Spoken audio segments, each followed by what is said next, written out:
But hello everyone, and welcome back to another Heartwell Dev stream, the live stream series where we are continuing to developing this adorable Souls-like action RPG with platform mechanics and multiple endings. And if you find these dev streams interesting or helpful, be sure to subscribe to the YouTube channel and hit that bell button to stay notified. Now, when we previously left off, we were propagating the Saints and Knights menu to the other frames. I'm happy to say that's all done. So this menu here that we've been working on for quite a while is now in all the other frames. And I've also made sure to test it all out, so I think that things are working quite well in that regard. So the only thing left, chat, before like the next major update to the demo is honestly just working on the second phases for the bosses in Heartwell. And that's something I'm going to do off stream just so that I can keep it as a little bit of a surprise for you all for when you guys for when the new update comes out.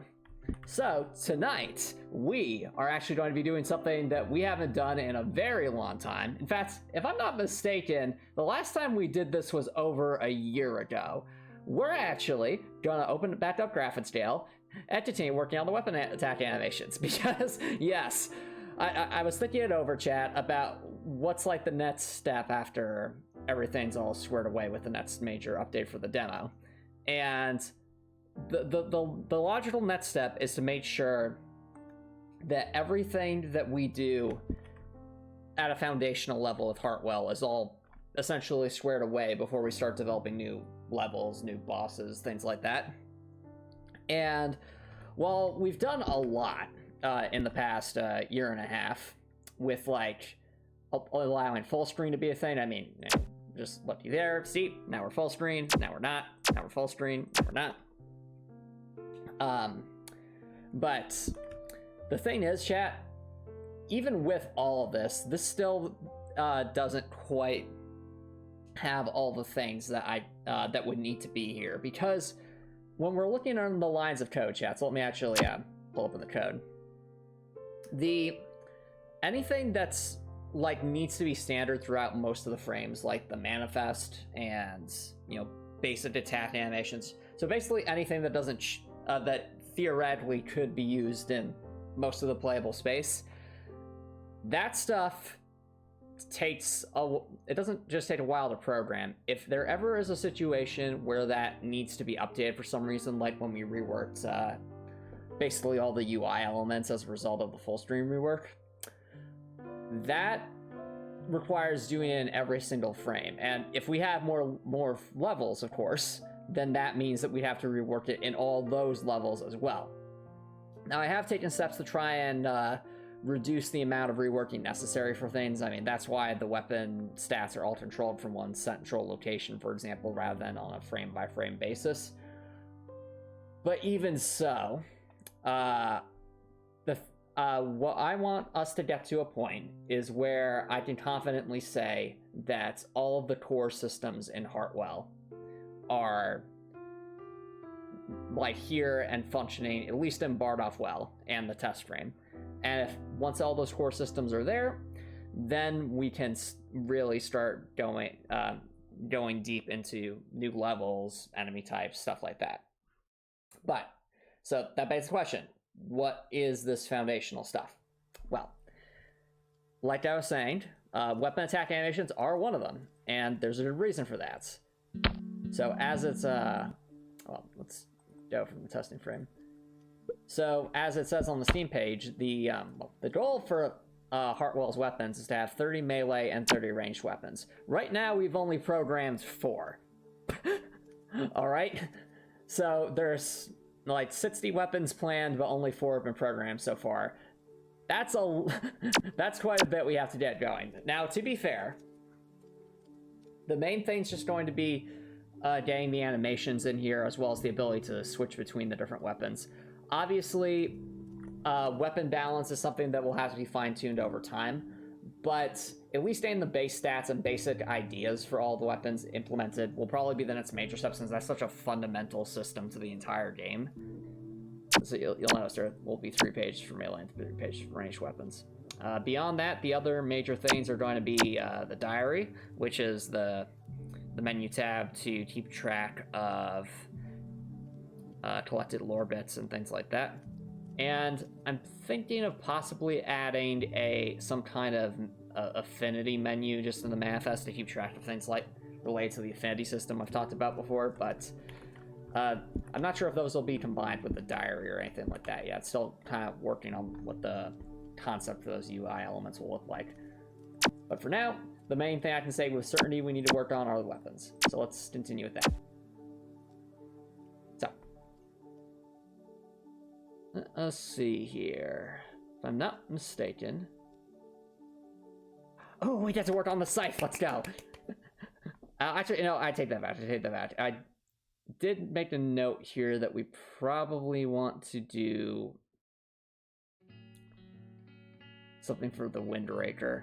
Actually, now that I think about it, technically, we haven't actually done the melee swipes for all of the weapons. Nor have we necessarily done all the projectiles either. Like, I mean, we did it for the flame gauntlets, but that was because it was kind of necessary to understand how that even worked. All right. Let's actually...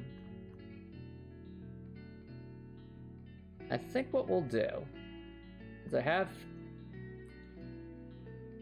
actually done the projectile for some things. We haven't, what other stuff have we made here?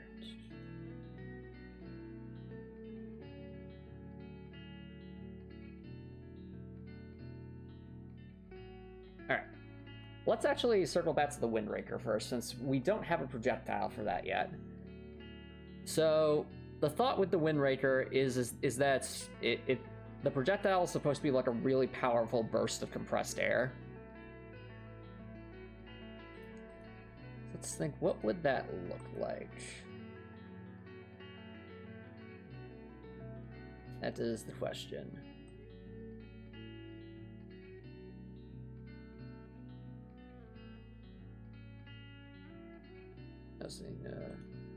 Seems to be an error here. Don't know how that ended up there. There we go. Okay.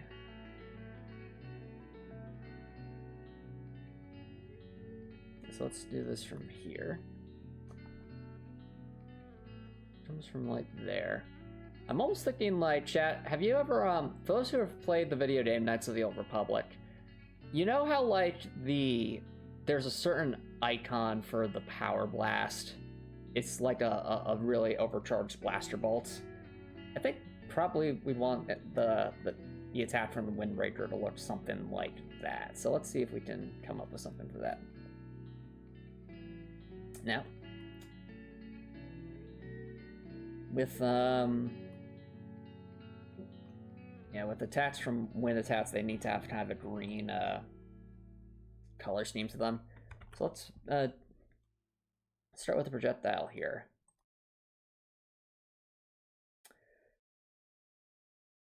And we can use rocks as a reference point. Yep. So chat, as we all know from the demo, this right here is a rock. I seem to have moved something.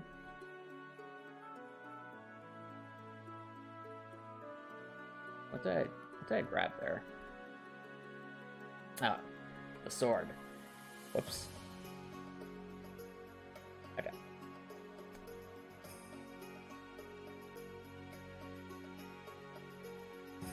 So yeah, this right here is a rock.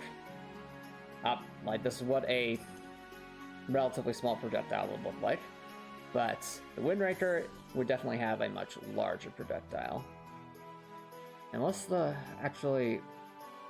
on, was the Windraker, I'm trying to remember if the Windraker was a pinpoint weapon or not, because if it is a pinpoint weapon, then the projectile might be a bit different looking.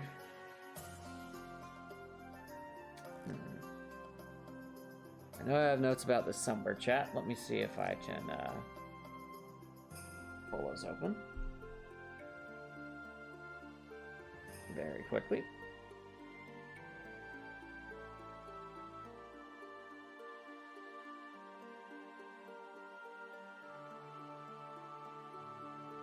Alrighty.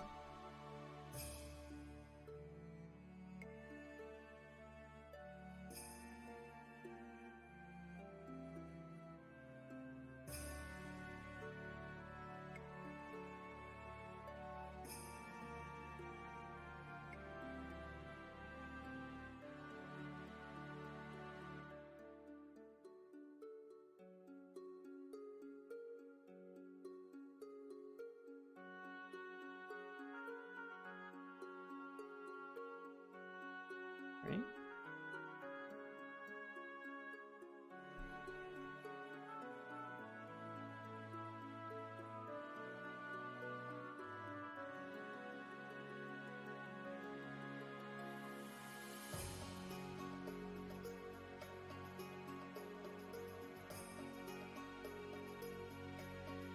Okay, so let's see here.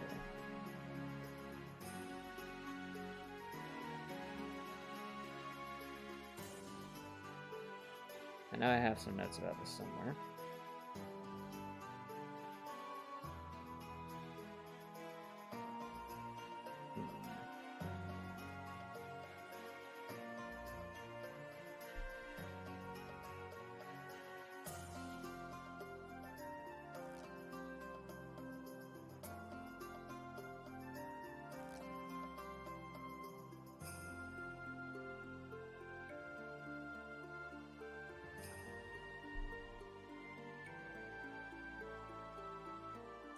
Where is it?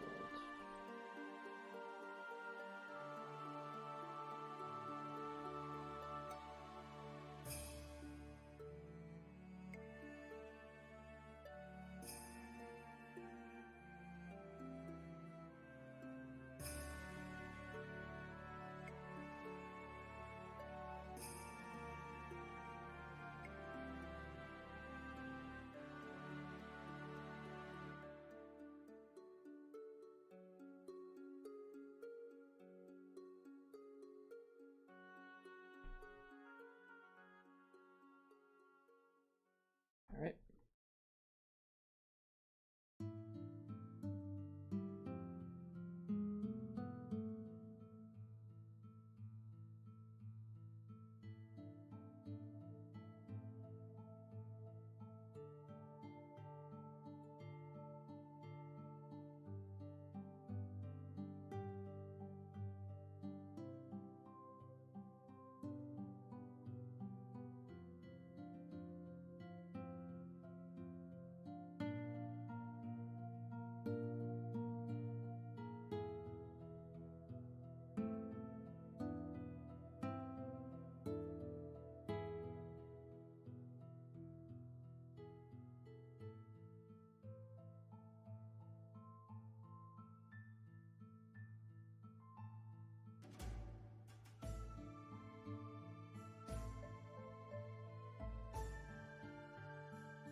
Okay, I found what I was looking for, chat. So what I wanted to check was whether it was whether the Windraker was a projectile weapon or a pinpoint weapon. And the answer is the Windraker is a projectile weapon. So let's work with that in mind.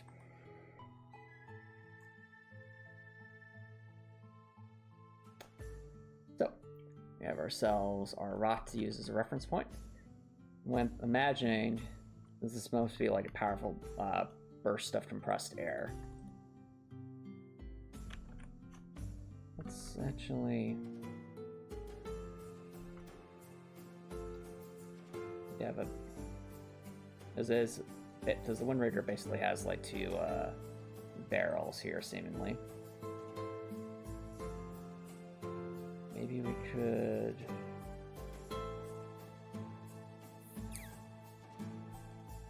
something like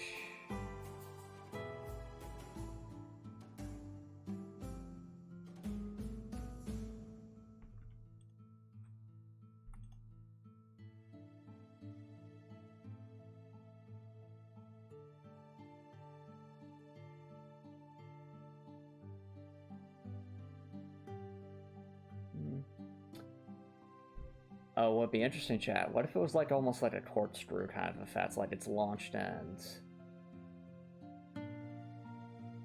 has something like that. And I was just talking about Star Wars Knights of the Old Republic's design.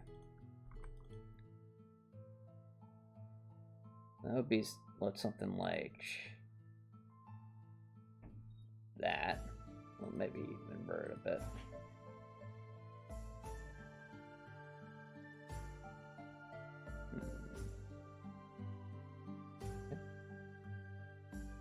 So, try to see what we can do.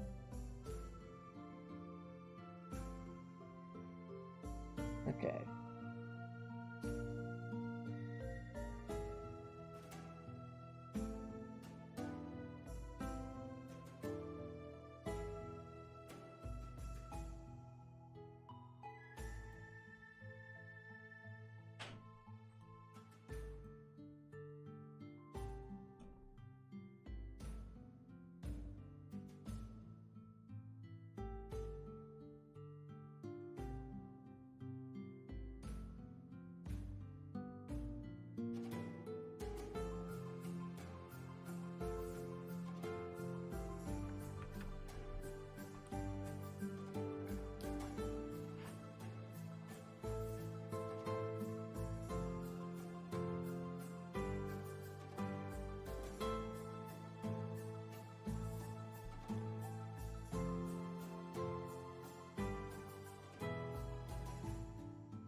Do something like that.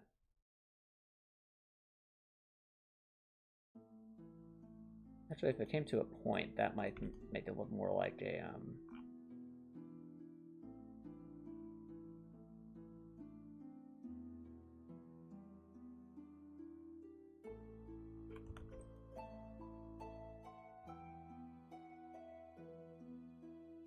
make it look more like a missile, perhaps.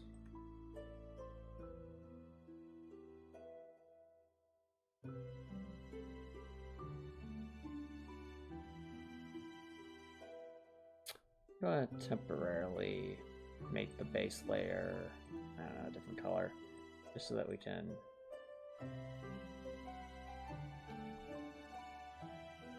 do things a bit better.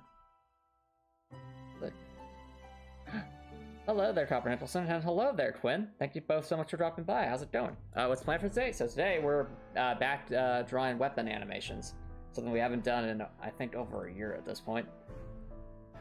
So, very much looking forward to that. And that's because this will be another major step for building the foundation for the rest of the game.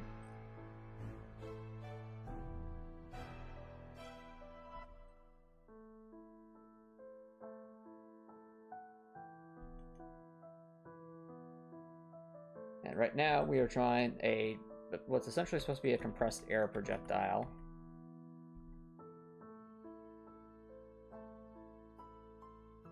From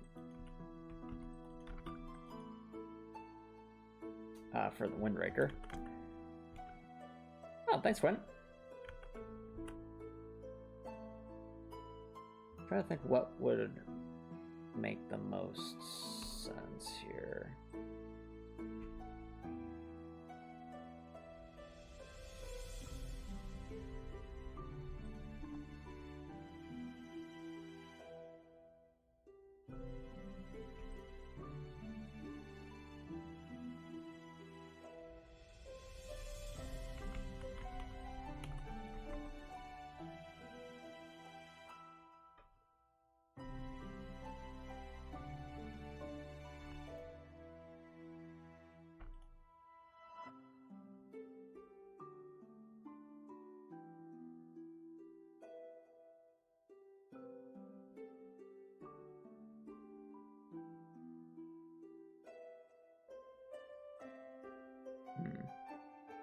Quinn's asking, is the Windraker a late-game weapon? I would consider it more of a mid-game weapon, personally.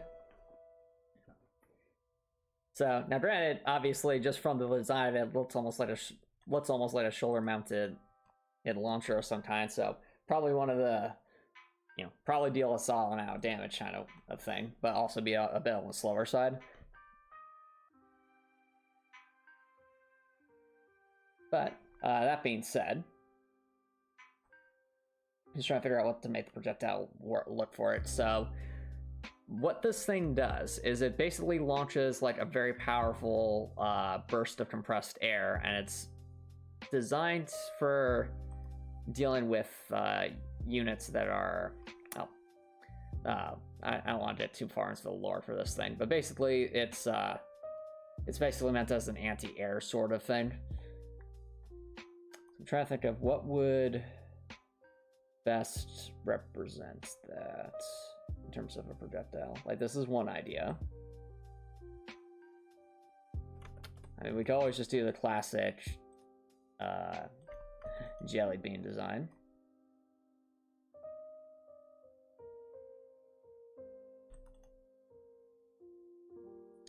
Then maybe have, I don't know, an outline around it.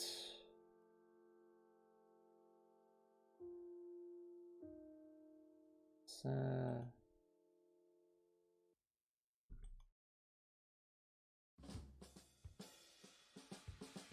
try something like that.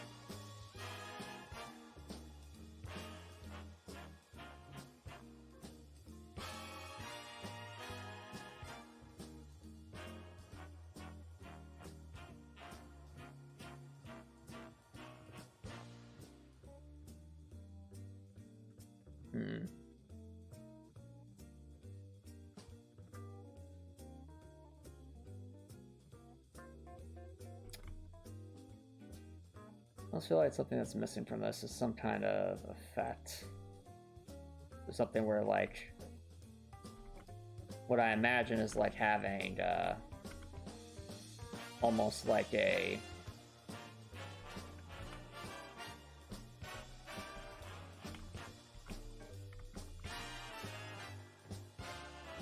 rotating series of things around it.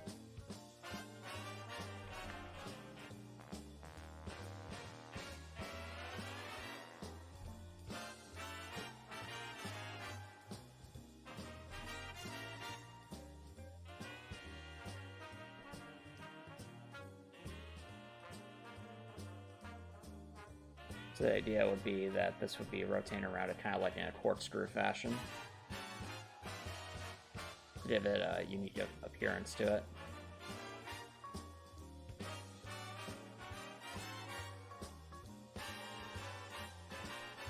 I guess to make that work, what does this need to look like?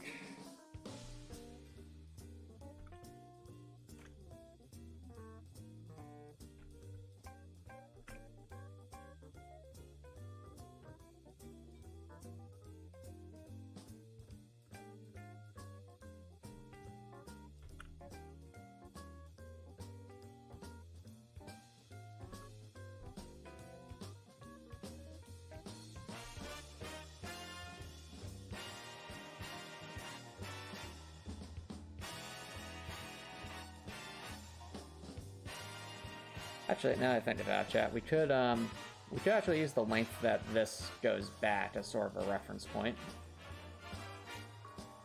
Let's try that. So usually goes from here to here. 1, 2, 3, 4, 5, 6, 7.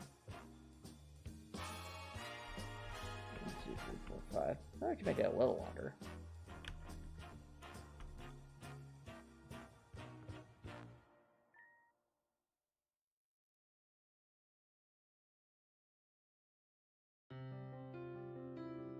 Okay, so knowing that we have that to work with,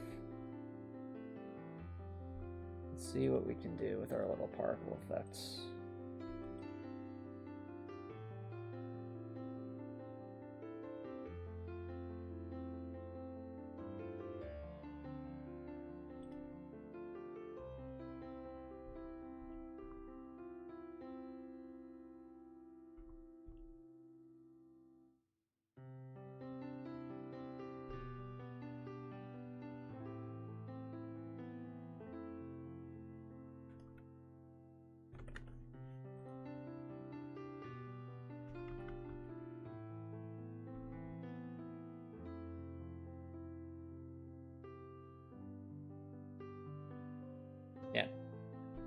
Quinn's asking, is that a bullet? What is it? So the idea is that this is meant to be some kind of burst of compressed air. We have two tubes here, basically, that each, when launched, will create a burst of compressed air. My thought is... Still trying to develop kind of a thought for what the projectile would look like. As the only rules are that the projectile would have to be green to represent wind. And it would need to look like... It would need to feel like it would have the same kind of impact as a rocket launcher.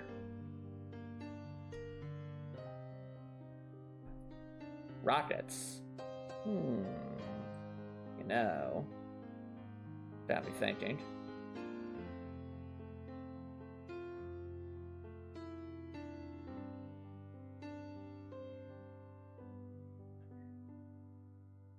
We could honestly just make it look like a rocket, and then try to make it seem like some kind of energy rocket. I would look at it from that perspective.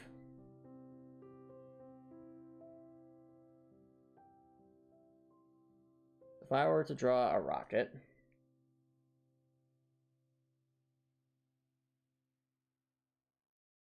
Mini bazooka. Yeah, I think it's not really supposed to... It's meant to be something that would be able to... Like, one of the key ideas behind this, the Windraker, is that you're not actually... the system was meant to be able to reduce the amount of ammo that actually needs to be carried by essentially using the air itself as the ammo. Hence why it would need to be a burst of compressed air. So, let's see here. We have a rocket.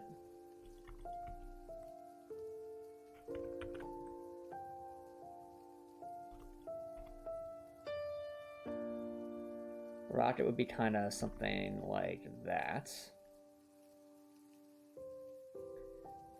We'd probably have little edges to it.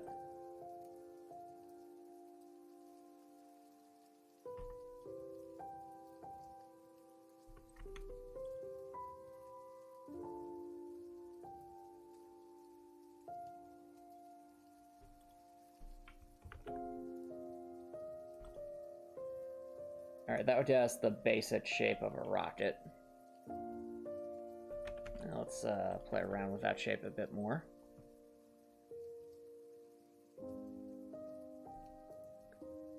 Remove that. Oh, chat, I think we're onto something. Hold on. Hold.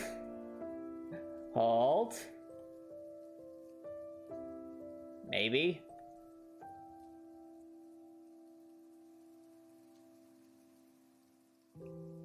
Ah. I think that's it, chat. I think we found our projectile.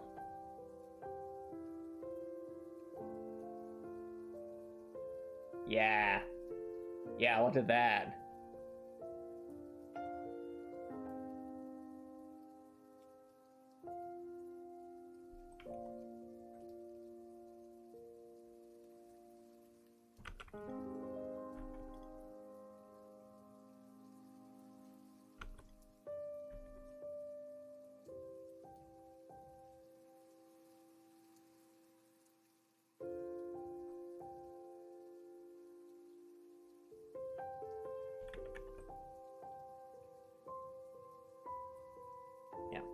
So I think this will actually do as a projectile, because look at that, chat. It has the aesthetic of a rocket, without actually being a rocket.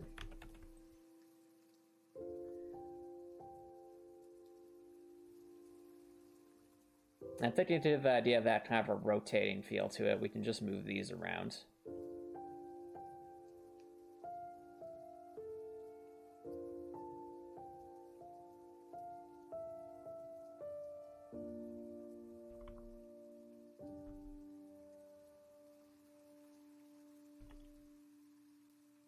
We'll move that down.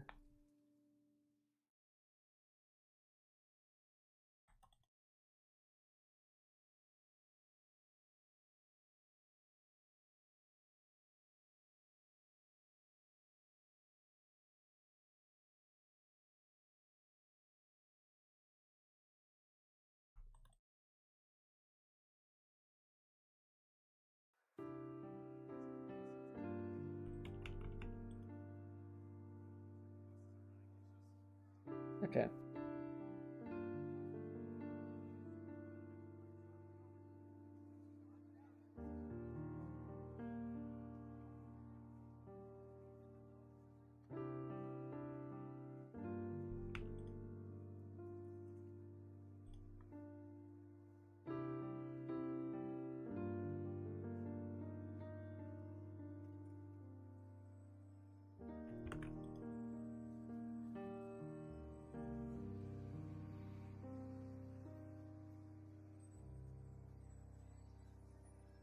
Yeah. Okay.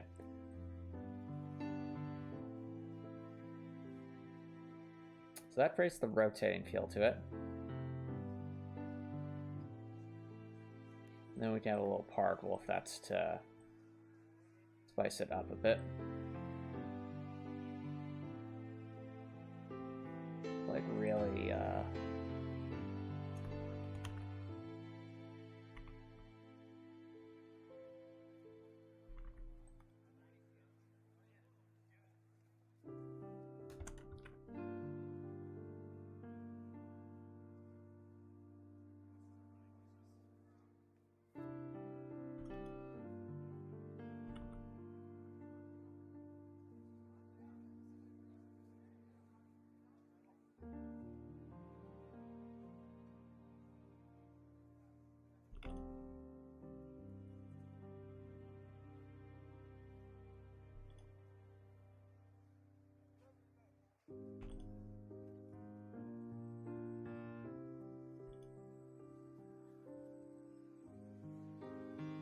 okay.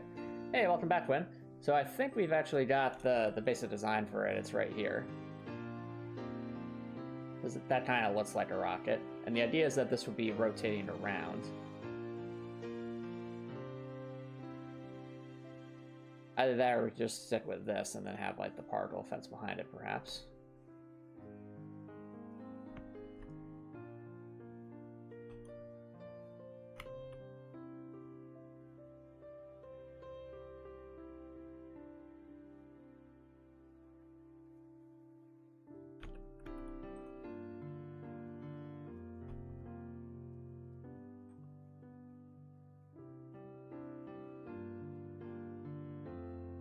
Yeah, the 3 and 2 tails did the good rotating feel. Okay, I think that'll work, because that'll drive home the idea of compressed air and will also save us on the particle effects, so... You can imagine, like, if these two things were we're going back and forth very, very rapidly. Like, you get the idea. Alright. But, projectiles need to be able to go in multiple directions. Not mistaken.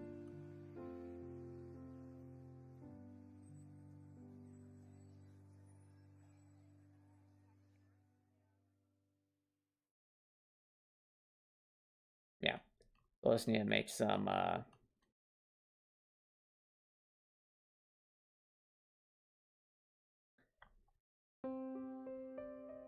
different effects here. You can hear all Star Trek phaser things. Yep, Star Trek's classic.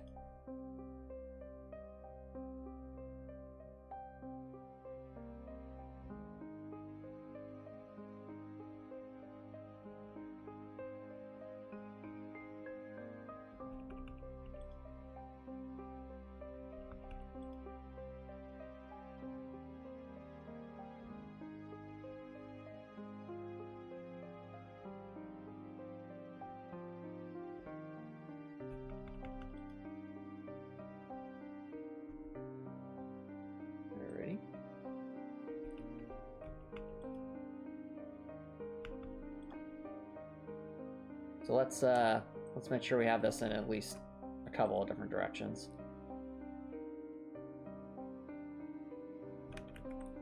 We'll at least want the 4 cardinal directions. That should be sufficient for what we need.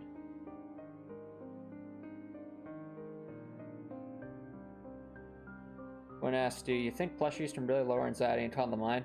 You read an article that Beanie Babies are great and calming the mind and streamline thoughts. It depends on the person, I'd say. People tend to find cute things to be very soothing. whether that comes in the form of pets, or stuffed animals, or just other adorable images or items. I think it's all right, but whether it would lower anxiety or not, I mean, to me, things that lower anxiety would just be exercise or addressing whatever the cause of the anxiety is.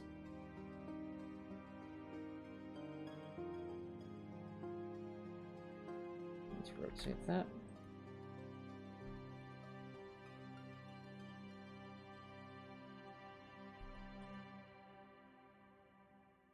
Oh yeah, I do have stuffed animals,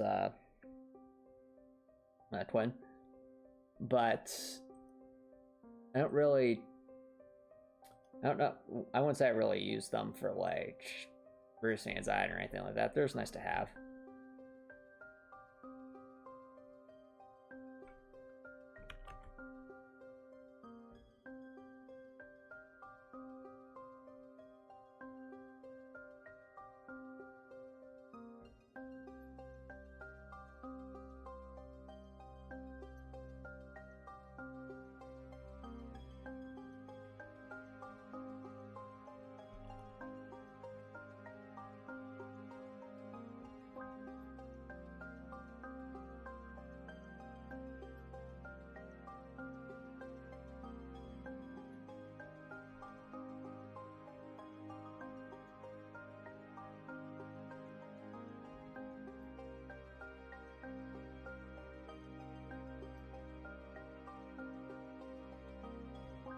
Okay.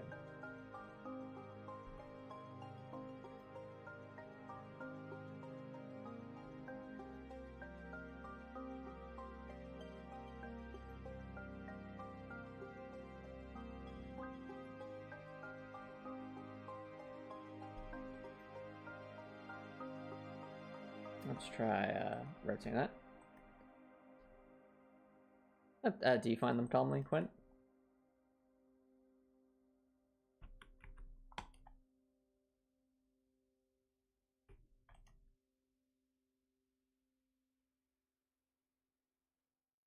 Oh, do you have a favorite?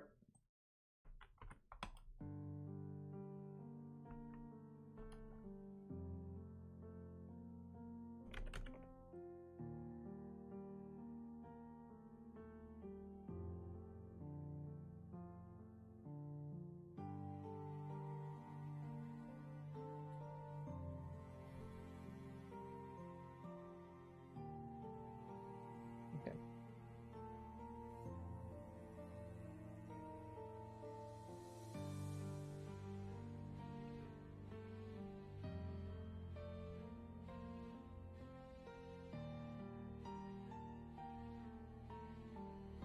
Yep, we only need the 4 directions, so that'll do. Okay, Quinn says, yeah, you just read the article today and saw them at CVS and got them for your favorite persons. So let's see if it works. You thought that they were cute and you lifespan them. Ah, I see. Well, I hope it works out.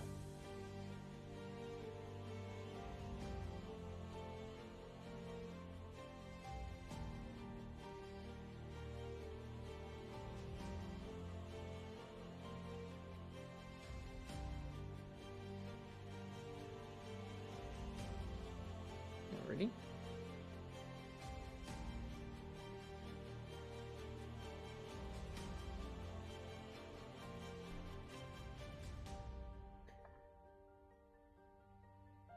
Well, that means we actually now have finished the Windraker since we have the...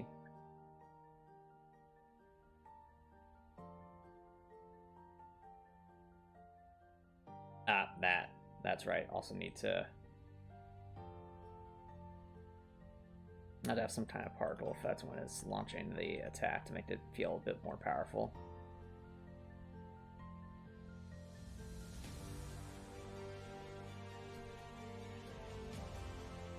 Which I think we could do just with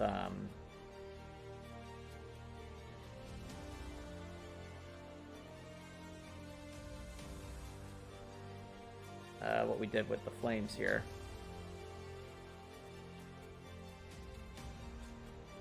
similar kind of idea.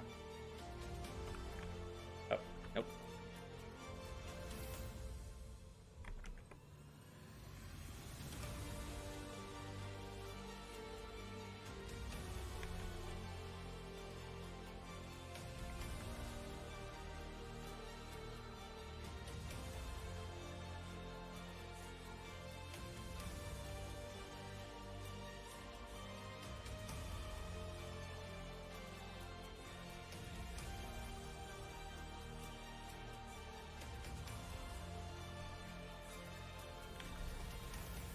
The first one I'm going to do, chat, is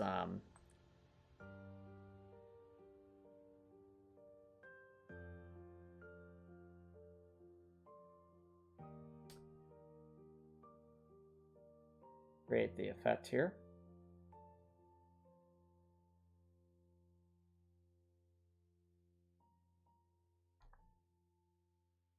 Quinn asks, what's the pineapple pretzel-like thing? So this thing is actually a burst of basically flamey explosions occurring from the flame gauntlet. So the idea is that this mist is sprayed and then it's ignited, and thus the ignition would start near where the gauntlet is. So in this case, you know, it's like a chain reaction.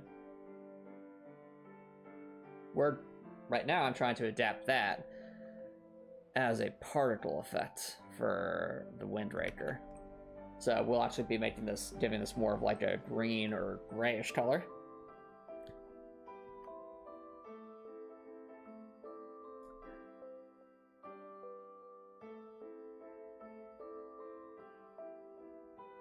And that'll just give it more that feel of it being like some kind of rocket launcher.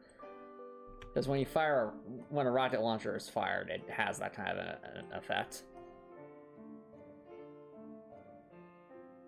Alright, have a good night, Copper Nicholson.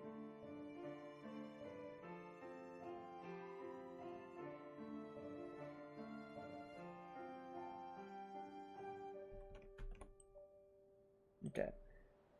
We have all this.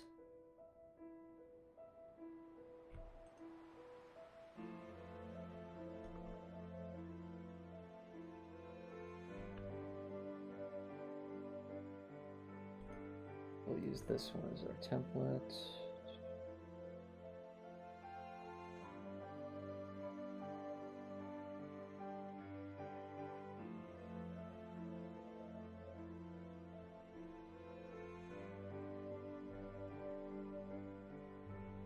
So like when you fire, like when we eventually get to the point of programming this in game, we want things that look like big heavy weapons to feel, you know, big and heavy.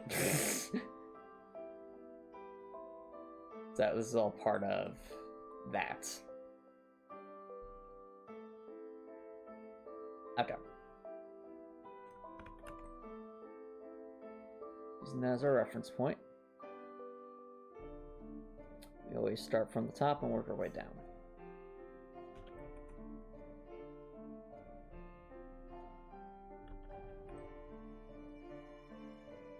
And there. Leave that.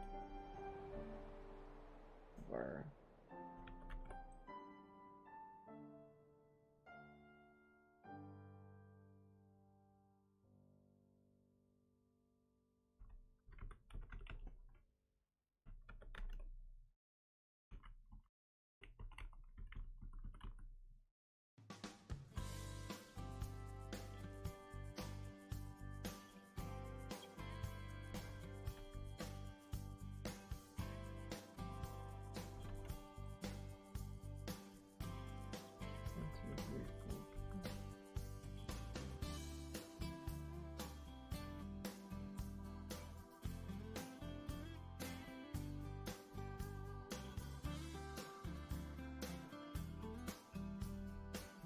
One, two, three, four.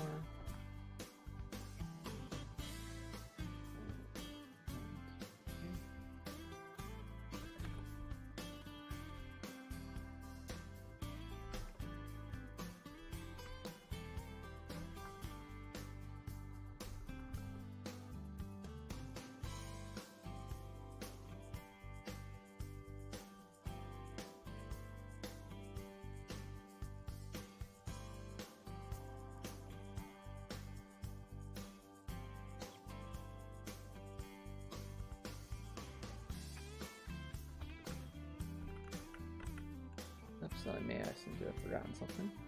That's the one in the center.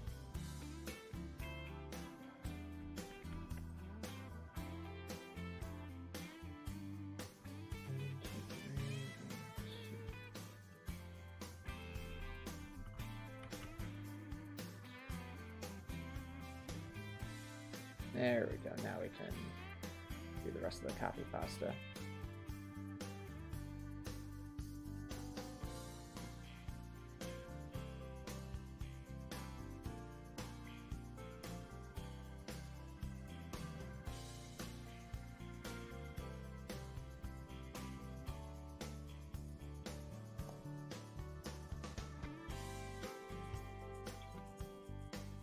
What's nice about this, chat, is if we end up needing a similar effect for other, like, super heavy weapons, we can do a similar kind of idea.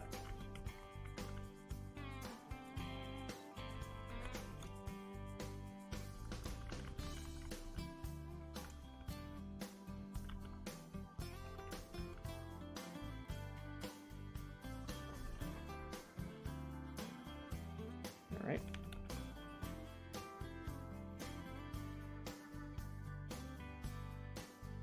So let's see if we can make this work.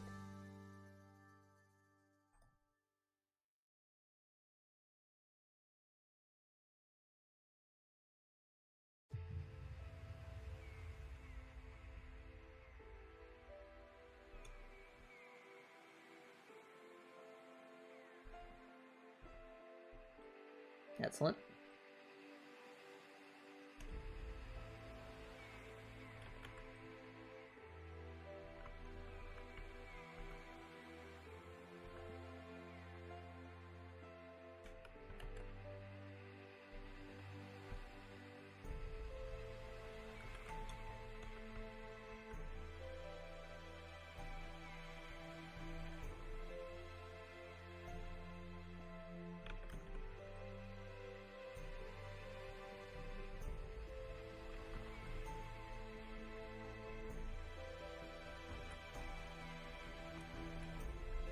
There and right there. For those just joining, we are in the midst of making a particle effect for effectively a rocket launcher or something very similar.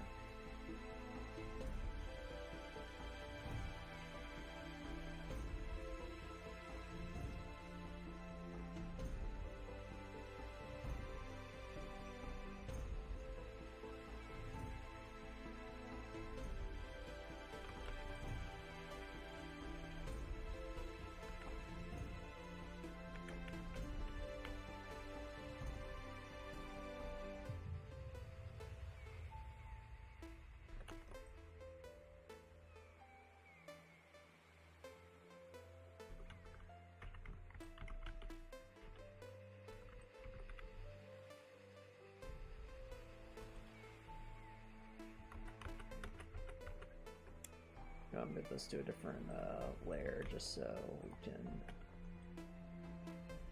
add things more easily.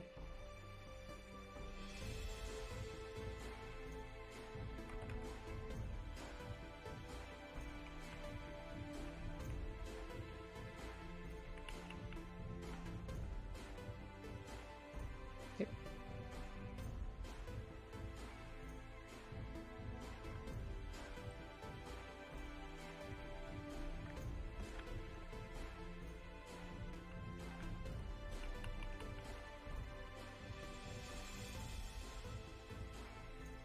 All right.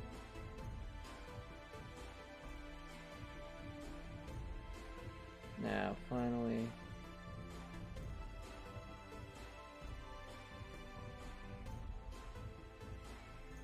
last part.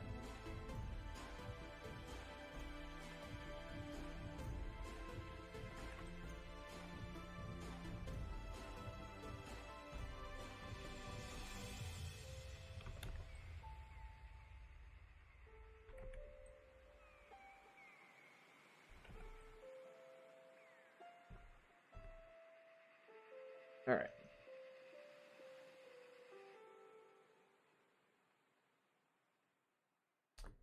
So, chat, that took a little bit, but now we have the basis of the effect. But now we need to adjust the color of these things to more fit the effect. Do we either want this to be like a grayish color or a light greenish color? So why don't we see? Can I just adjust the color? Probably not, but we'll see. But if I were to turn the green way up, what would that do?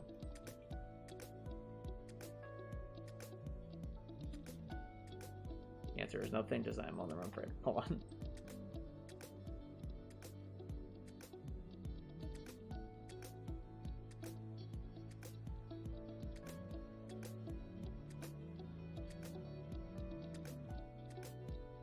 Oh. Oh, that looks cool. That looks interesting. I mean, I'll obviously have to reapply the...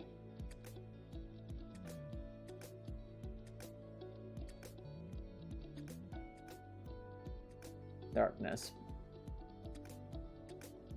But yeah, I think that's what we'll want to go with.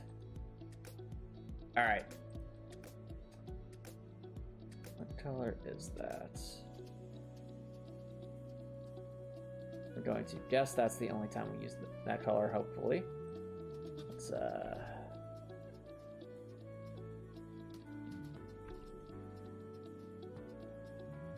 okay, so basically now we're just going to reapply that.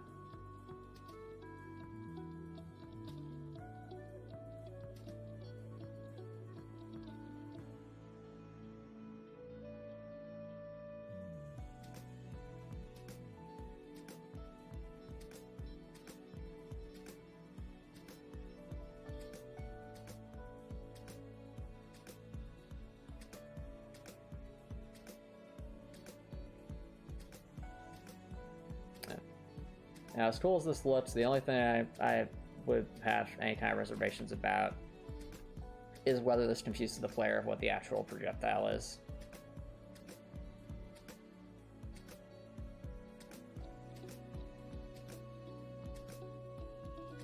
I don't know.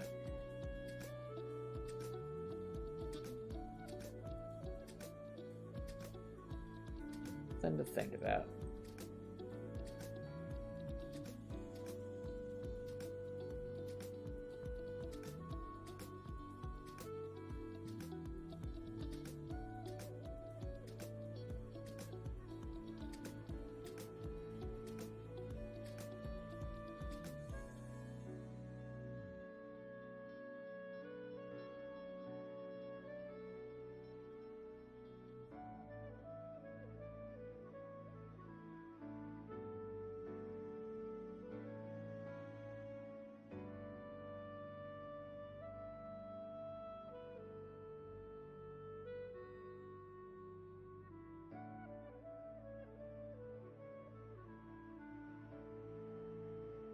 I'm going to see, once we fetch all this chat, I'm going to try applying a grayscale effect just to see if that would give it more of a smoky effect.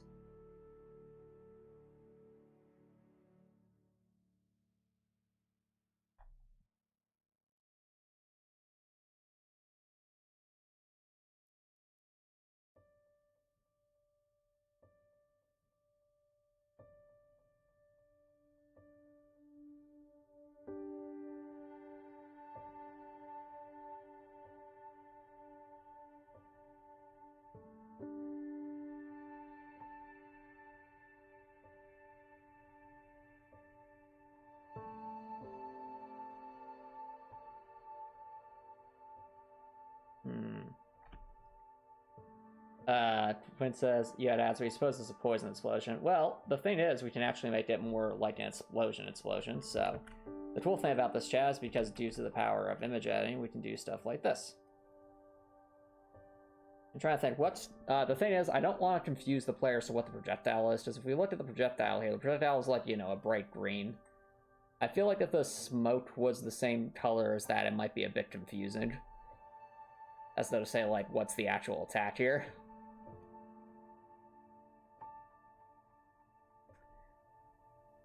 So that's a variant that's like that. Let me see if I can... Not that.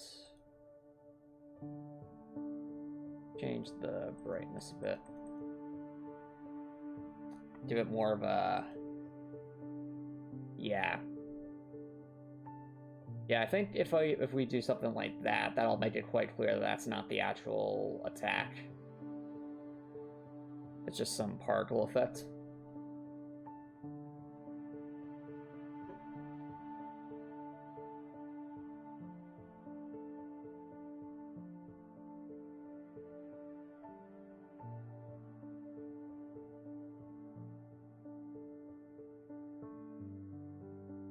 Yeah, so in terms of like what this would look like.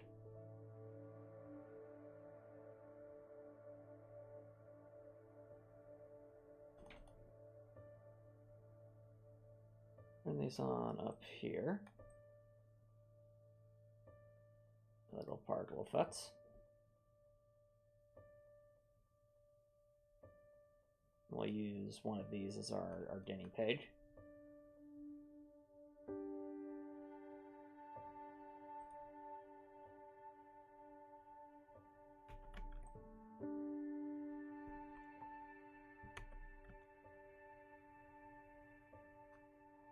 We have the downward facing one over here.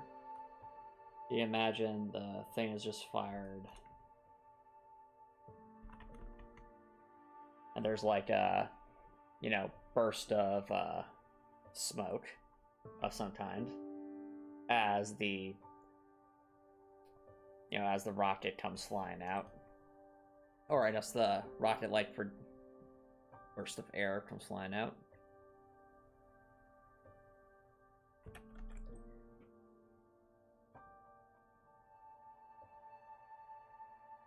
You know, something like that.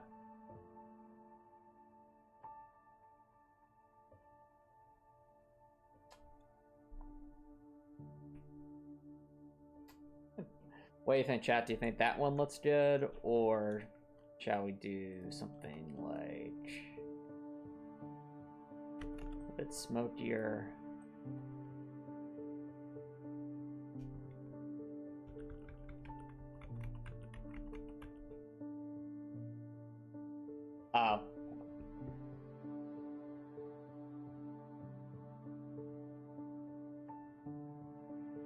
I think I like the smokier one better just because it gives the effect of this is like it's firing a rocket of some kind.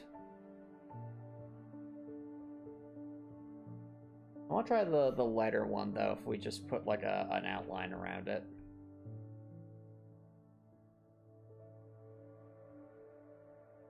You like the smokier one too? Okay. But I guess the question is, if there were an outline around this one, would that make a difference? Like the darker outline, so humor me for a second, chat.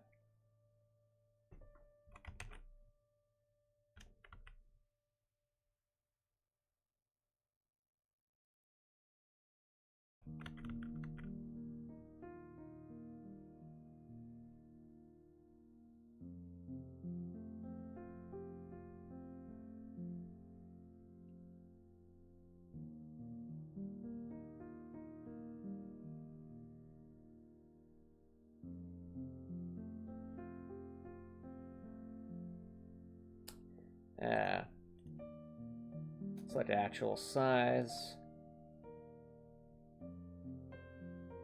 Yeah, I think the smokier one.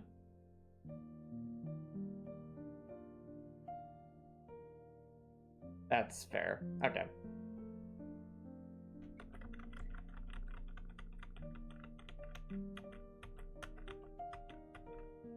All right, smokier one it is then.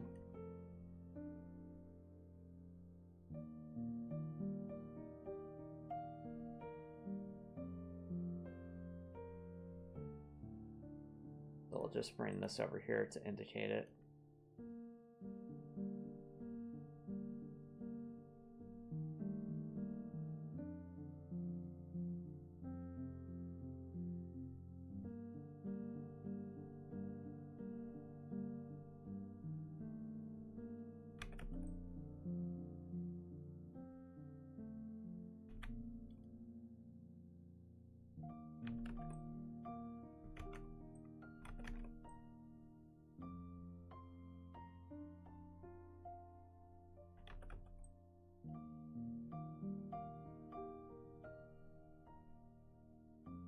There we go. Yeah, so with this, it's very clear what it is.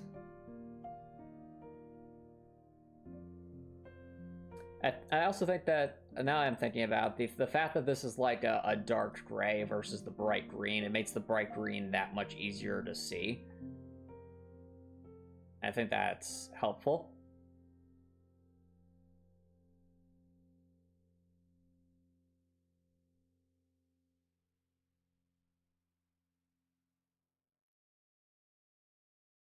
Cool. All right, so that's those particle effects.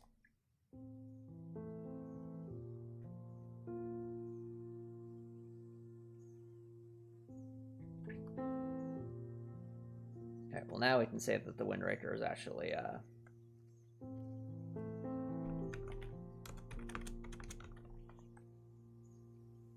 is truly done at that point. Now we move on to other stuff. Up next, the Scythe.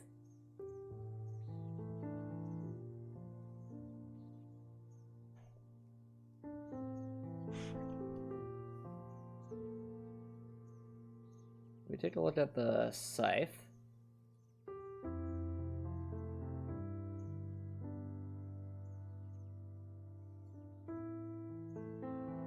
Didn't we Scythe months ago?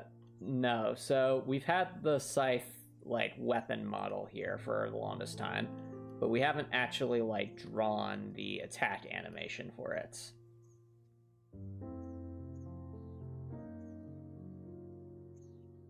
So the obvious thing to compare the Scythe to, well, the interesting thing about Scythe is that, well, I'll use the animation for like swinging a hammer or the axe or things like that as like the baseline. Ultimately, the thing that makes the Scythe a bit different is the fact that in real life you don't hold a Scythe kind of by the handle, by the central rod. It's actually got these two little handles that you hold onto. So I think Dorothy's going to have a bit of a more unique animation for swinging the Scythe. But we'll start with the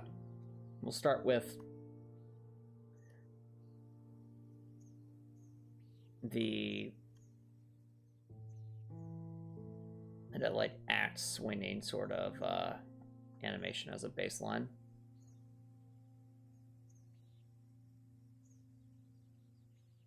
Let's see here.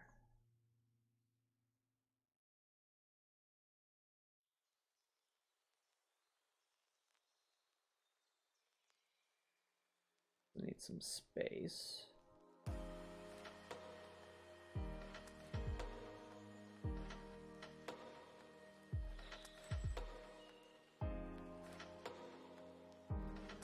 Because the Scythe is a longer weapon, so we definitely will want some space just to start out with.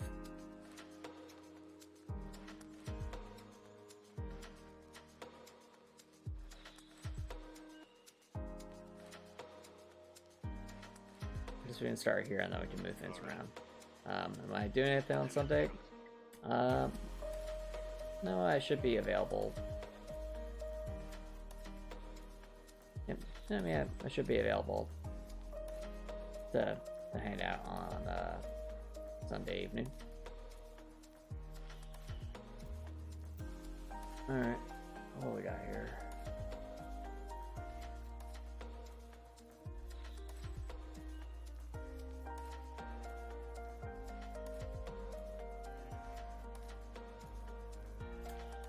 Copper Nicholson says, Scythes look like such impractical weapons. So, the thing about scythes in real life is that they were actually used for warfare, though they weren't originally intended for that purpose. And that's because the scythes are obviously meant to be a farming implement. So all the scythes you see in like anime and stuff are grossly over-exaggerated and not at all functional for what their actual purpose was, which is as an agricultural tool. So with the Scythe head, the Scythe head is actually not perfectly in line with the handles. It's kind of more at like a bit of an angle compared to the handles, and that's deliberate so that you can kind of hold the scythe towards the ground at an angle, and then the blade will be flat with the ground while your actual post will be angled, and that makes it much easier to, you know, harvest crops in a field of some kind. Now, that being said, I'd say, all right, but where's this notion of using a scythe as a weapon come from? That is because of, like, revolts. So you see, when, in the time of kingdoms and such, when tyrants may reign, they might try to confiscate anything that could be used as a weapon. Things like spears, swords, stuff like that were pretty obvious things to confiscate. However, one thing they could not confiscate was the scythe. And the reason for that was, if they did confiscate the scythe, they wouldn't be able to farm effectively, because it was a very useful and effective tool for harvesting. So as a result of that, there actually was a decent amount of use cases for using a scythe as a weapon, as if you're a farmer in a revolt or trying to defend yourself, it's better than nothing. And it was used commonly enough to the point that an actual weapons master in ye olden times, mind you, when writing any kind of parchment was a very expensive and difficult undertaking, they actually made an entire weapons scroll detailing different sparring techniques and stuff that involve using a scythe, the actual farming implement. So it's an interesting little bit of history that I highly encourage you all to look up, because it's pretty fascinating stuff. But why do I bring all that up? I bring all that up because when I drew the scythe, there's a reason why the scythe looks like this, and not like that. Because this is not actually how a scythe looks in real life. It actually has these handles that are held for, to use it as a farming implement.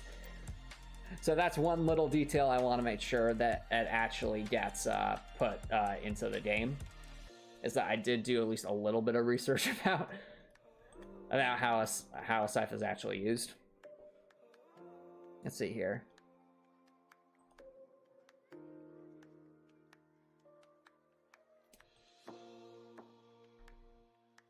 Copper Nicholson's asking questions about Ruby, and I would say, hey, and the question is, do you think they should honor Armani Ohm's original vision, or reboot the show into something different? So in terms of less complicated, I don't really I've never understood that criticism personally, just because as Ruby has always had the desire to have some level of depth. I understand it started as basically an animated web series, but so did Red vs. Blue, and that show did get some depth in the long run. So in terms of making things less complicated, I'd say that's really missing the point. Now, with regards to whether the show should be rebooted or not, I could see an argument both ways.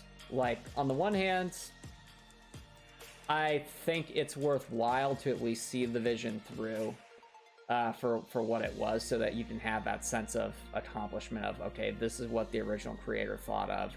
We fulfilled the vision, here it is. But at the same time, you could also have a show that effectively acts as a soft reboot, or perhaps a parallel universe, where it's okay, but knowing the things we know now, could we write this show better? Could we take an interest in different directions? And I don't think that would be a stretch in the slightest, because it's already happened. There was, I think it was called Ice Queendom, where they actually did start the show over in a different animation style from the very beginning, but took things in a very different direction after the first couple of episodes, and it was refreshing. I genuinely think they could do a lot with the show if they rebooted it. But by the same token, I also think it's worthwhile to finish the other story as well. So if anything, just expand it. Make it I'm trying to think of an anime series that has had multiple different takes on it and still be successful. I'm drawing a blank right now, but I know it's been done.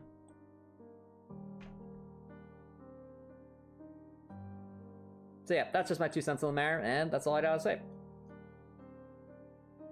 Now, back to scythes. There is actually a type of scythe that is used, like, literally designed for war, and that's called a war scythe. But it doesn't look anything like this. It actually looks a lot closer to something like a cross between some kind of curved axe and a halberd.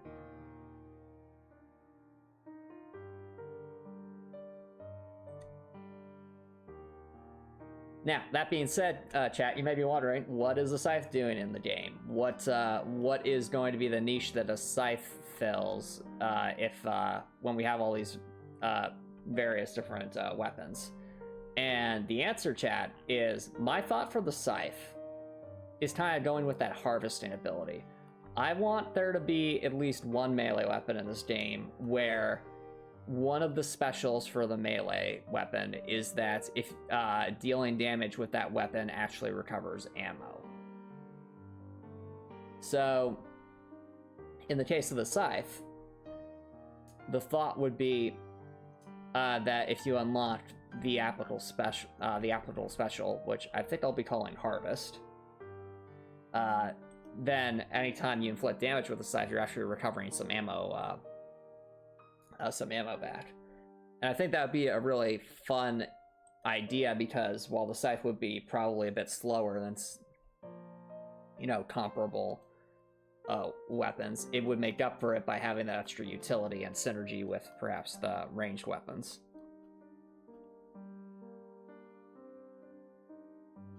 Let's that.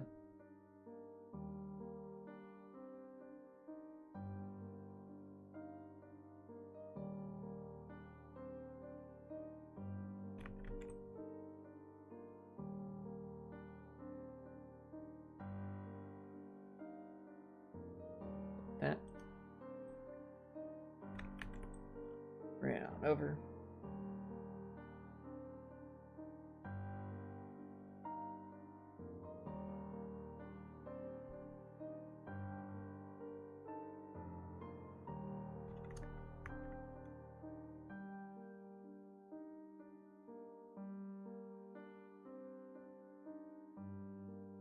Oh, I see. I have missed something. 1 second, chat.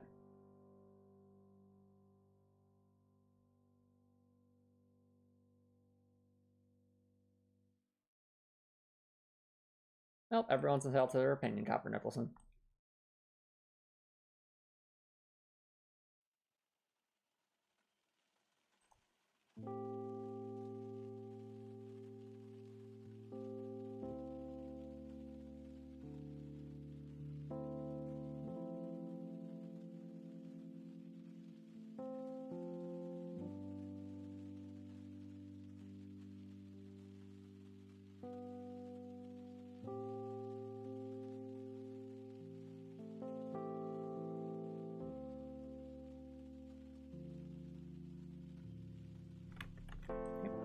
Put this down here.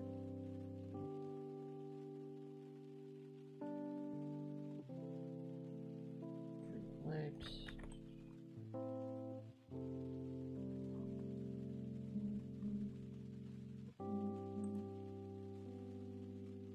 Alright. We'll get there, chat. Right now I'm just bringing over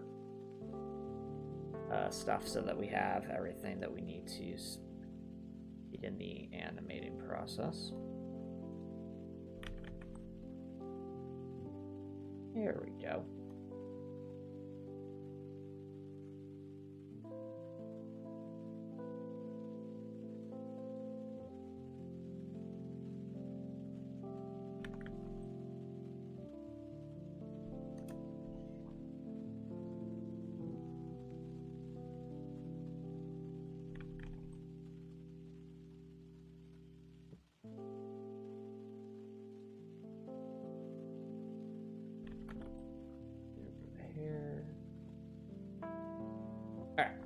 Cool. Now we're ready to start some animating.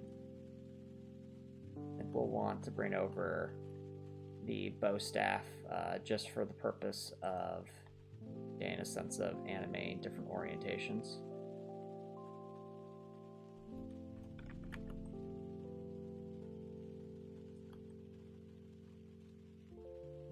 Okay.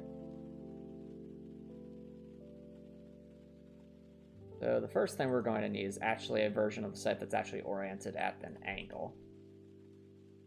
Now, thankfully, the bow staff and the scythe have a similar, like, overall length, so that at least helps with this part here. We can reuse this as kind of part of the angled version. But the blade will be something we have to actually do ourselves. So, let's start with this. So we have that angle. Now, think about where these are relatively located. 1, 2, 3, 4, 5, 6.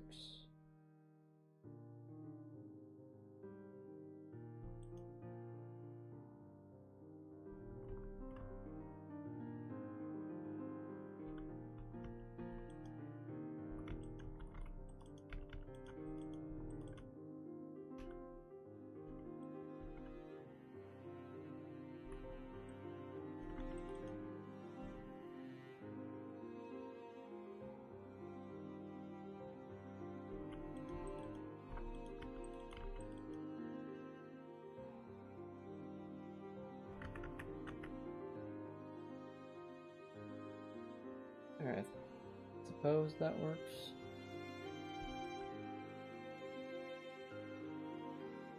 Just because we don't want to make it too long. Do something like that. Just it's a bit odd.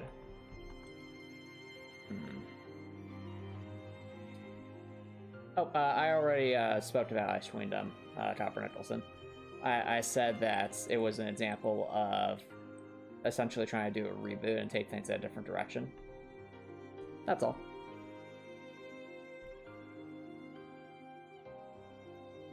Although, since we're on the topic of Ruby, I am curious about something, Copper Nicholson. You said that you don't really care about where the main story goes anymore.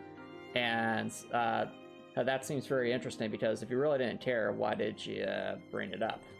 Because to me, if I genuinely didn't care about something, I wouldn't even talk about it, you know? Because that would just be, like, true indifference.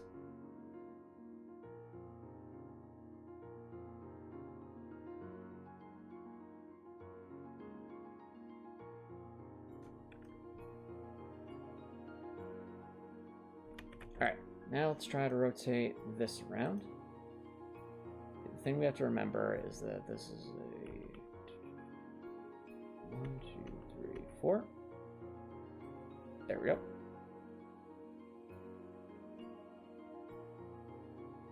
Okay, so somewhere around here is where the scythe will have to be.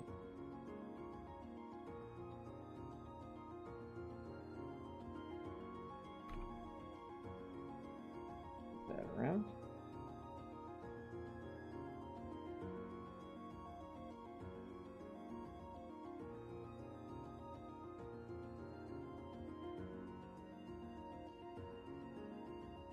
Okay.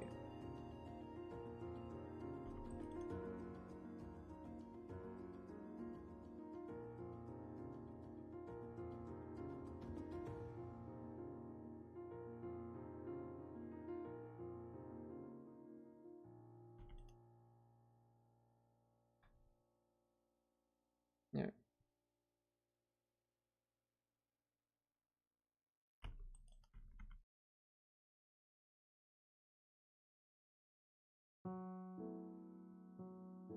Right, but again, if you saw a post about it on Reddit, then doesn't that imply that you at least care a little bit about it?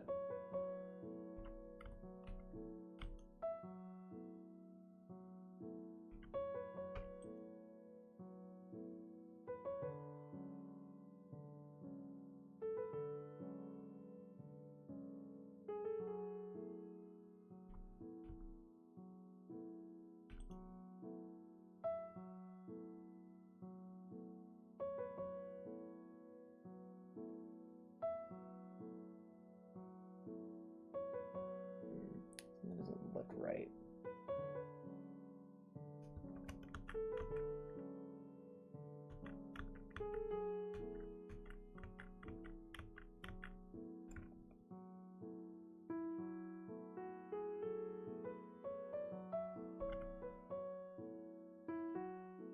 You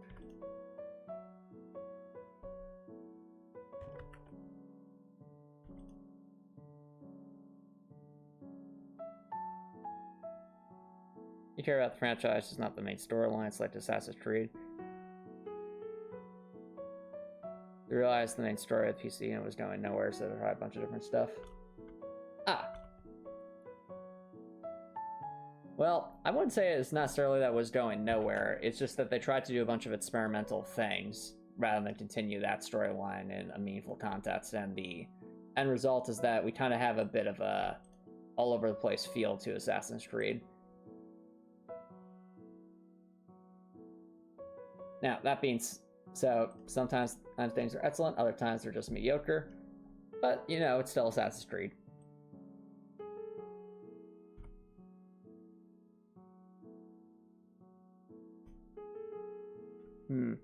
So, since we're on the topic of Assassin's Creed, Calvin Rentelson, have you played any of the games? And if so, what's your favorite?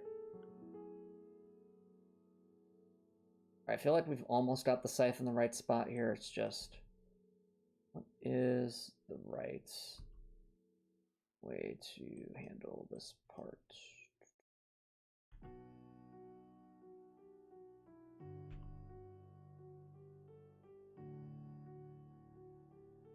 Let's see. Oh, you haven't played any of them? All right. Well, if you ever do you ever see yourself wanting to play some of them? Because if so, I could give you some recommendations.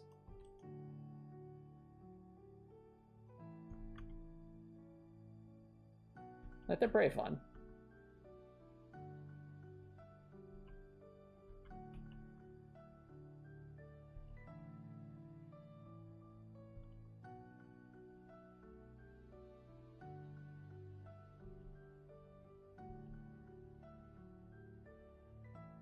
We do something like that.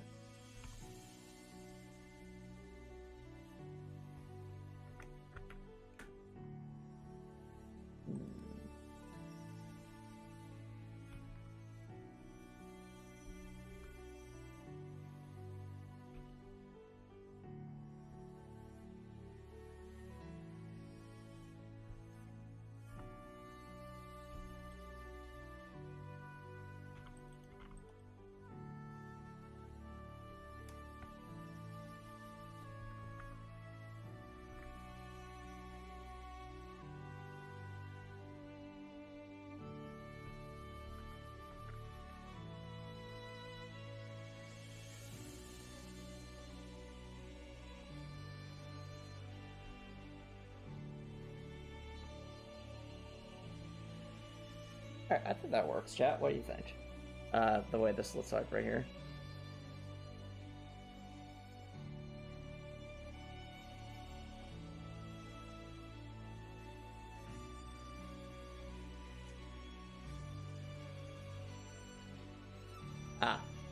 Well, to be fair, Copper Nicholson, Assassin's Creed 3 does have a very slow start.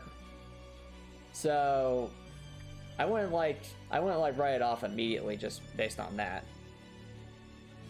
It also nice pair of handles. Excellent. All right, so now we have our diagonal Scythe variant. So, like for me, I'd say the most action-packed Assassin's Creed games are probably the more recent ones, just because they actually have more direct RPG-like combat. But if you want ones that have a bit more flair, Assassin's Creed 2 and Assassin's Creed Brotherhood definitely fit those molds. And I also say Assassin's Creed 4 is just my favorite, because you get all the fun of Assassin's Creed, but also naval combats with like a pirate ship in the Caribbean. And it also has an excellent story too, and a really fun protagonist.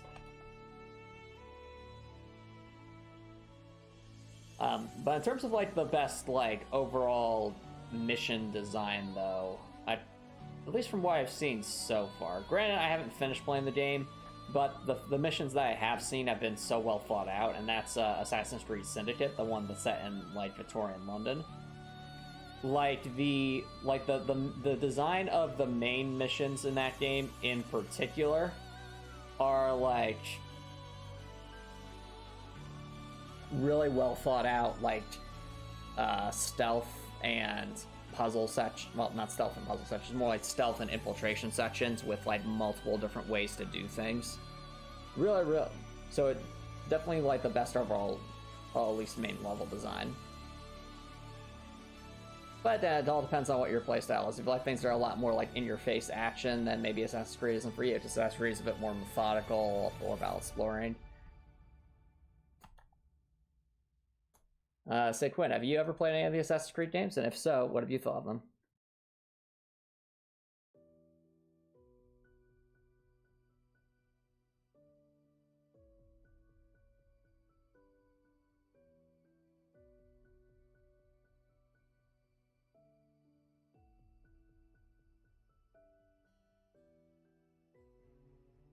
All right.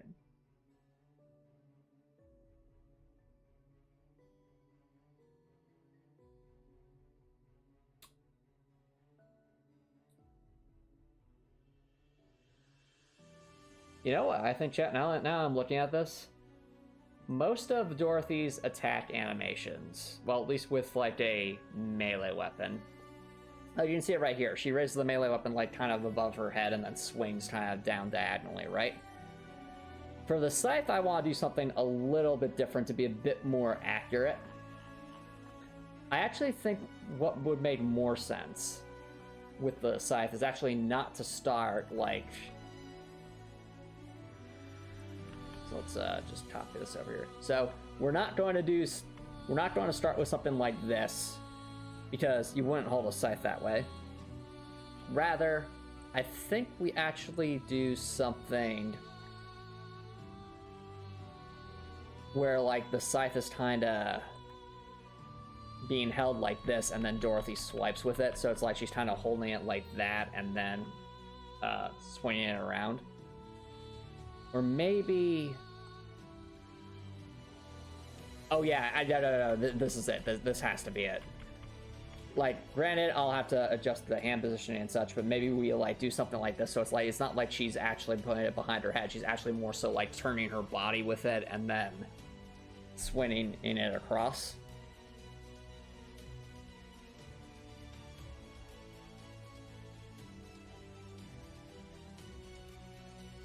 So that's what I think this would look like, at least in principle. We start with something where she's like kind of holding it at a resting position.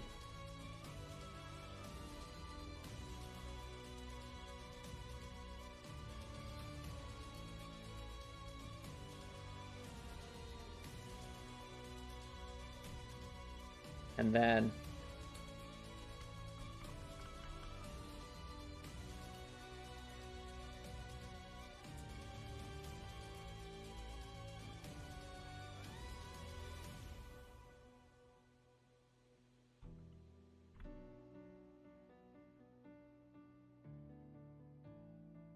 you can raise it like that, something like that, and then finally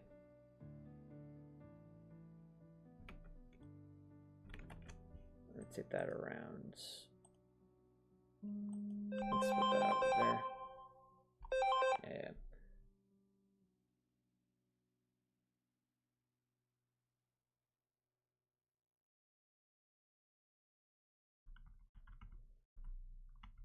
And then, of course, we have to flip the hilt, sorry, we'd have to flip the Scythe head around there. But basically,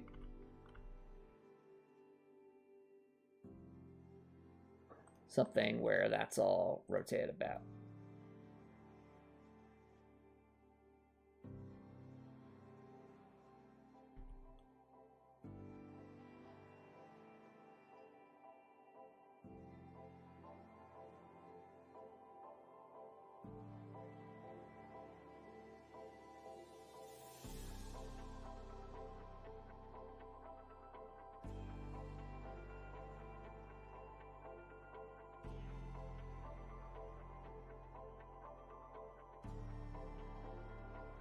Maybe she should go like more of a downward, more like an upward slash with it.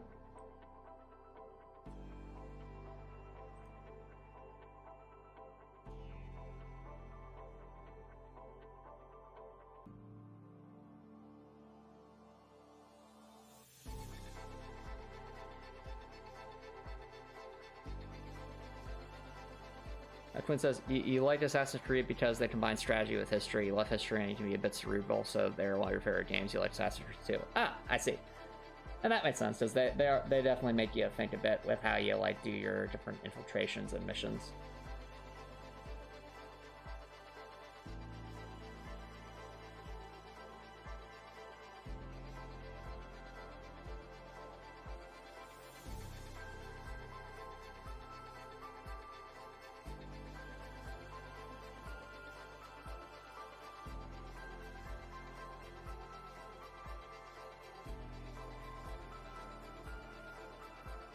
So it's like we're holding the Scythe like this, kind of parallel.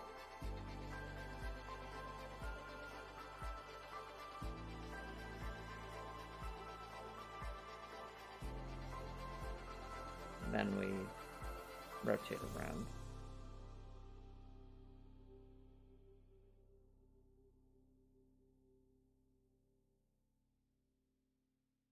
Or it could be inverted, like we start here.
I want to start that in.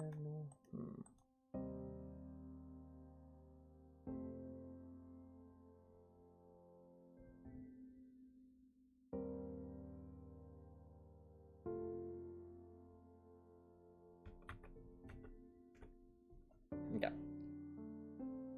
Well, we have the basic premise here, so we'll inside horizontal, as though like carrying around a field, then you raise it and slash it.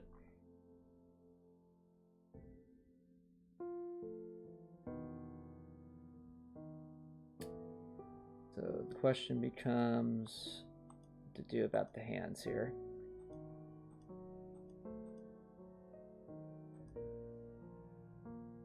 As to start, we have to move this hand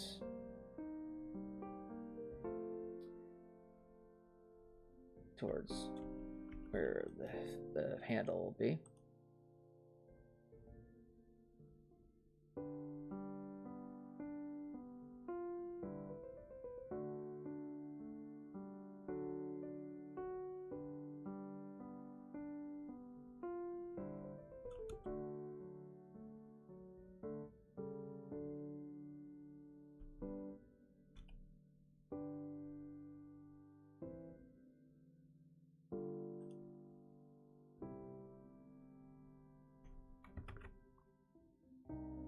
Let's try that.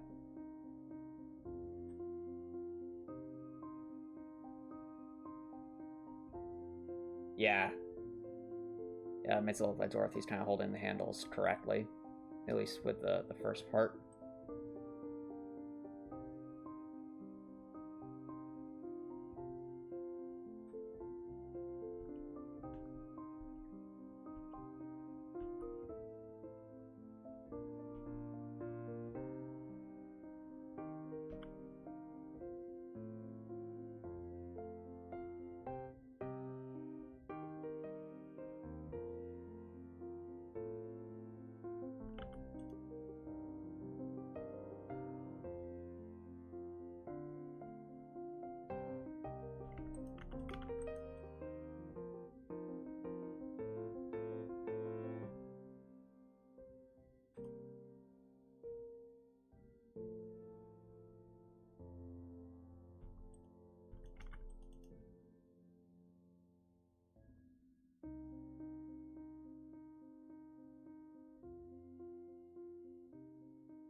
Okay.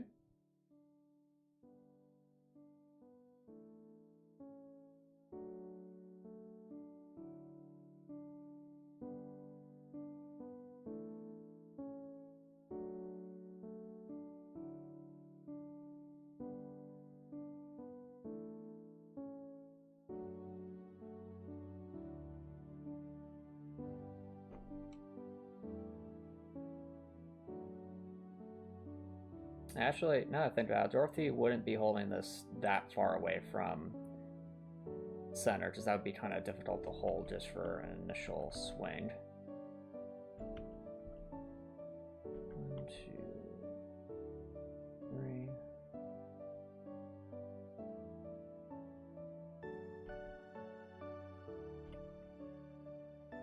Let's try that.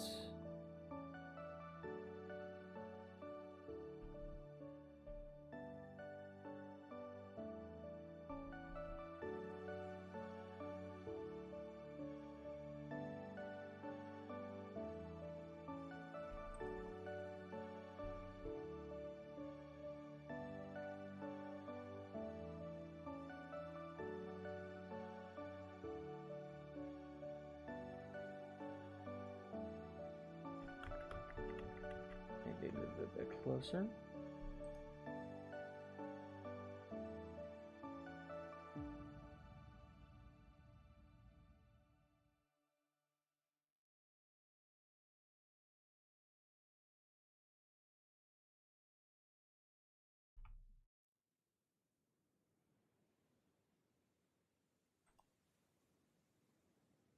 Move that bit over there.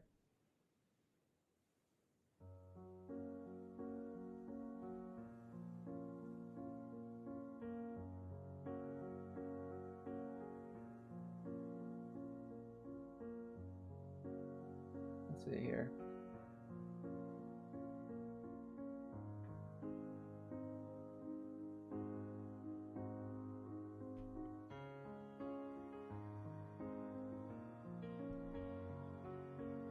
Goes over there.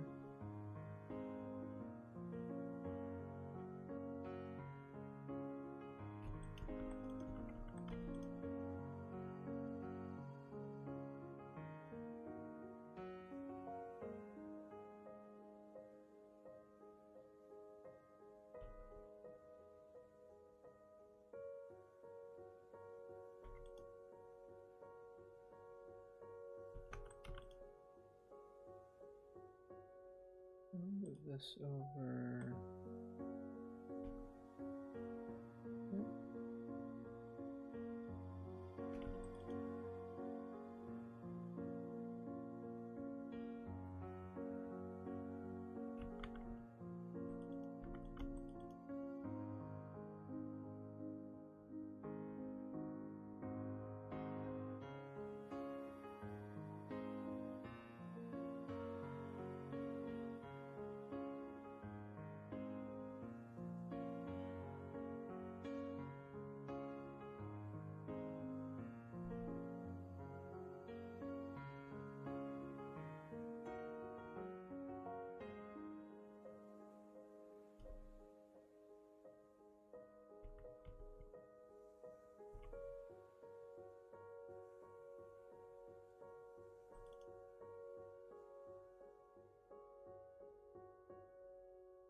Okay, there we go.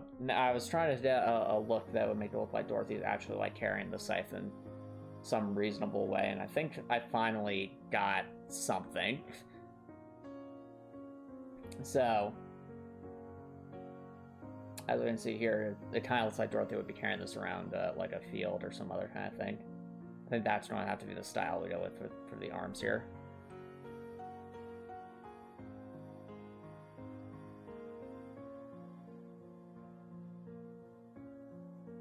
Yeah.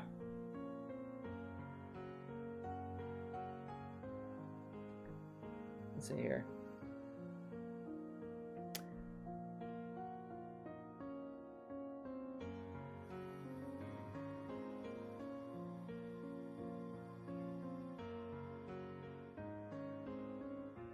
Let's see here.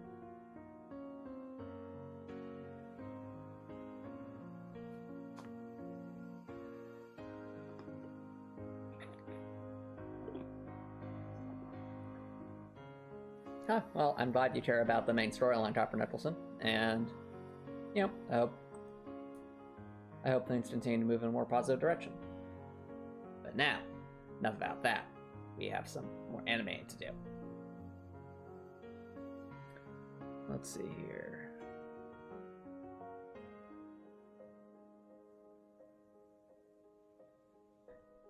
If the Scythe starts there, Dorothy probably wouldn't want to lift it too far.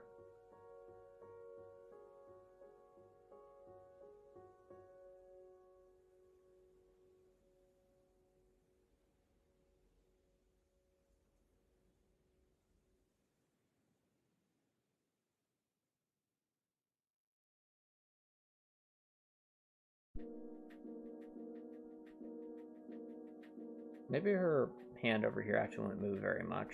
We can use that as like our foundation.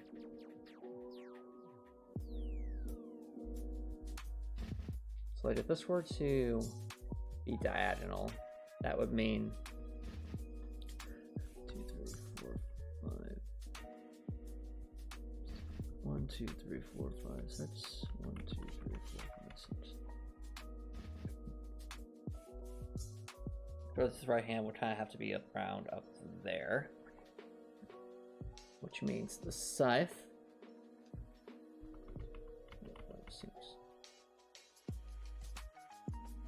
need to be around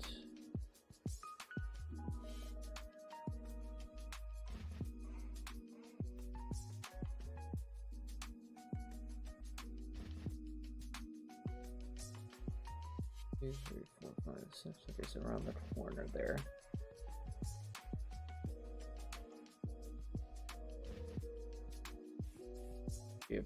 About there. Something like that. Yeah. Okay.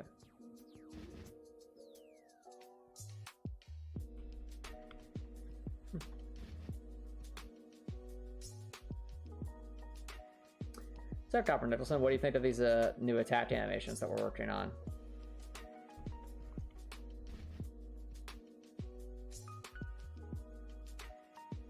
Same to you, Quinn. Any thoughts on these new attack animations?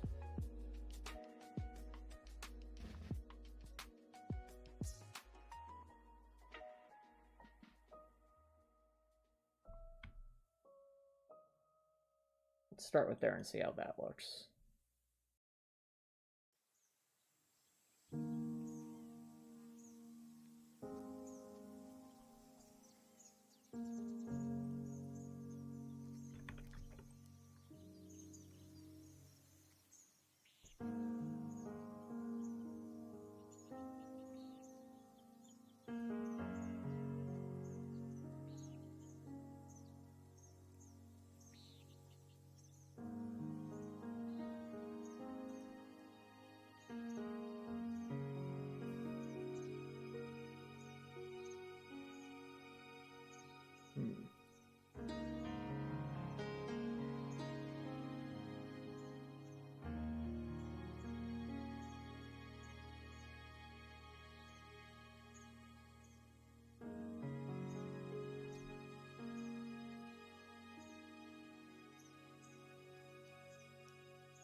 Twin says, you're quite liking them. You're curious about how the arms will rotate when wielding a Scythe because Scythe's movement at Z plane, but the handles seem to operate in the YZ plane. Yeah, I suppose so. No, I just end up being a limitation with how I can draw it in a 2D space. But the idea is that she's holding it kind of to the side, lifting it up, and then kind of swaying it around. I know what you're saying because the arms would be kind of in the reverse position. Actually, yeah, the arms would be in the reverse position, wouldn't they? If you think about it, you're holding it to the right there.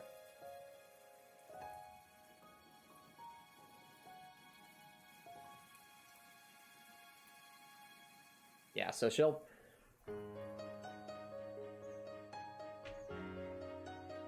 So if Dorothy were to do that, she'd actually be...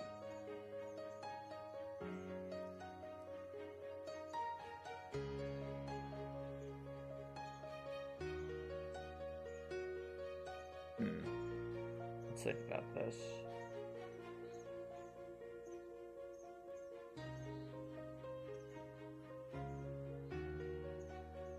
The actual correct way to use the Scythe is kind of more so to rotate your body around.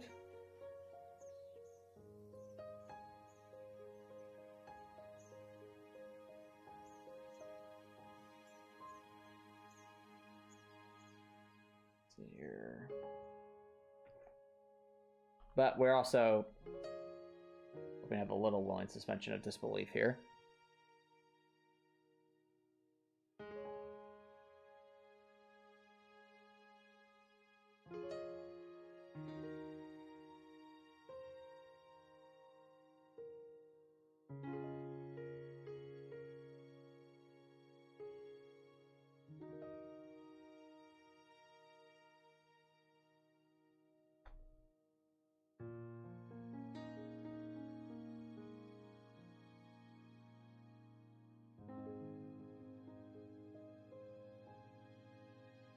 Like the Elden Ring Scythe is used like a pole armor halberd. That's true. I didn't want to include the handles though, that's the thing. Like, would be a lot easier to draw it as more like a halberd, yes. But I also feel like that would eliminate the combat's arm movements, that's true, but it's also... Let's see here. Oh, I was just asking about what you think of the new attack animation, Stop Recklesson.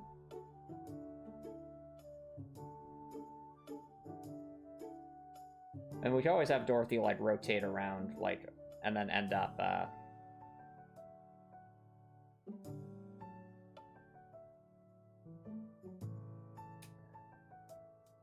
Let's see here. I almost have to, like, stand up right now just to kind of think about how this would operate, so...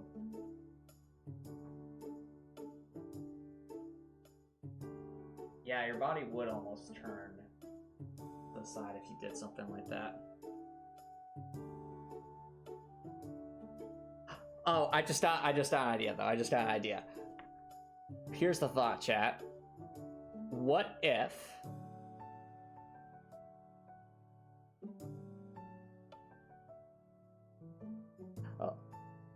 a little artistic library will always be ultimate. No, here's the thought, chat. What if for the Scythe attack, Dorothy actually as like a bit of a compromise here?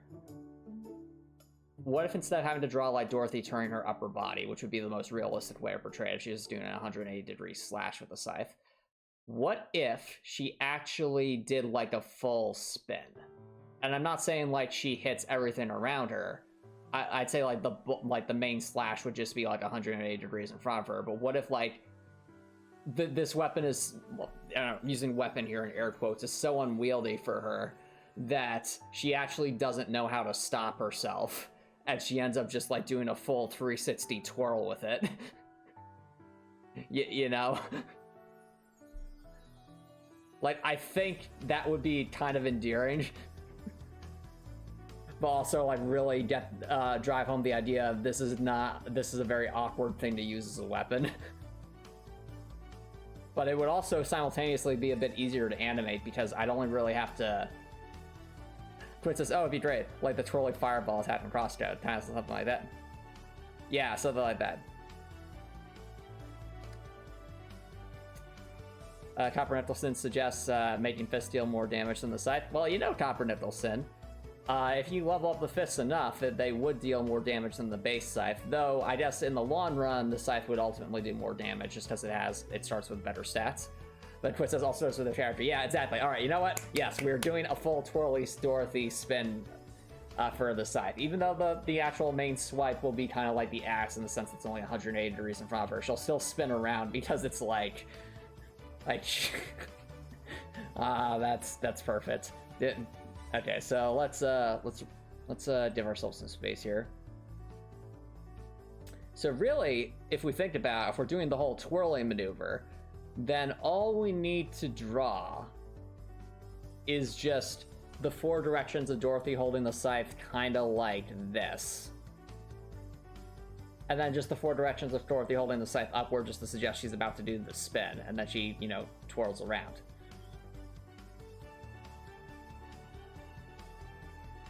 make a note about that. In order to retain using the handles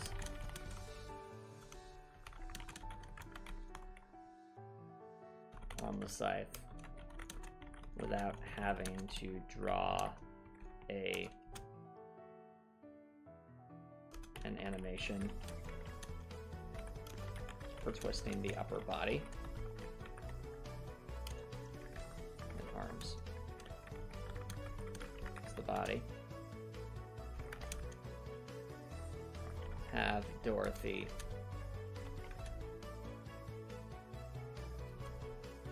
spin in a circle,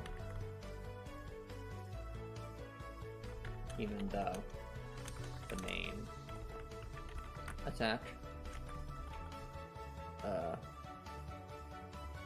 will only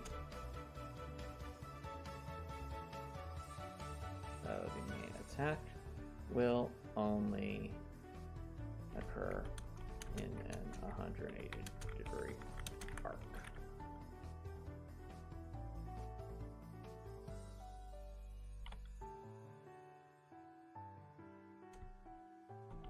This means that you only need animation frames or frames.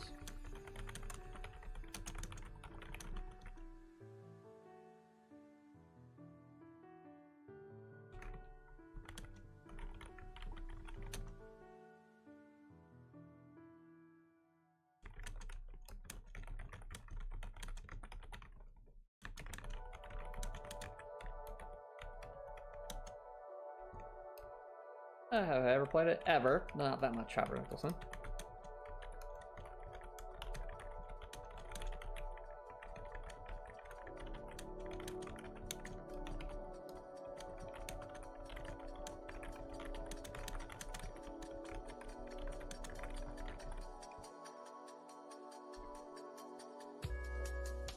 Let's see.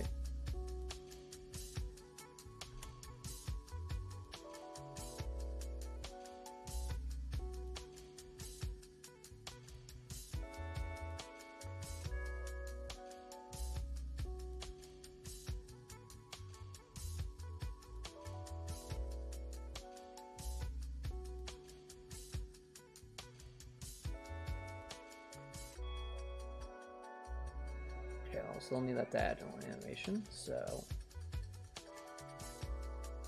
let's start with the arms.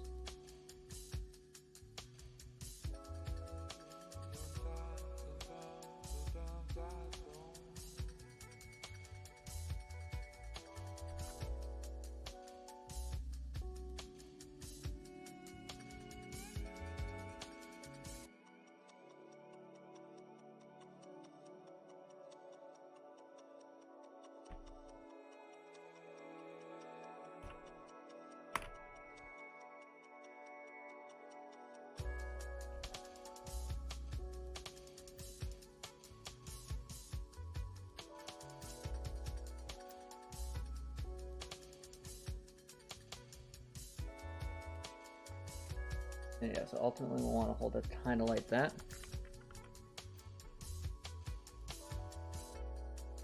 Start with the lower arm, then we'll create the upper arm.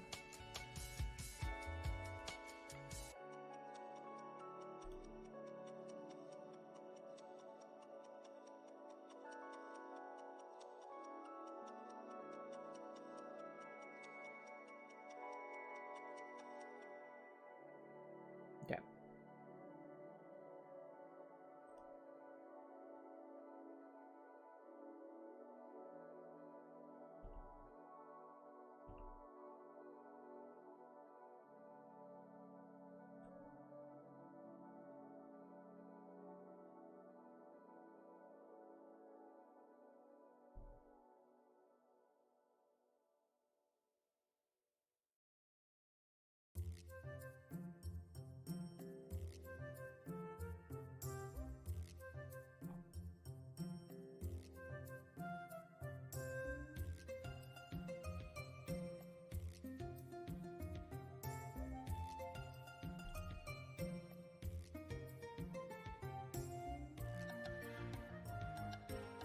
Alright, so that's kind of like the arm animation we're looking for here.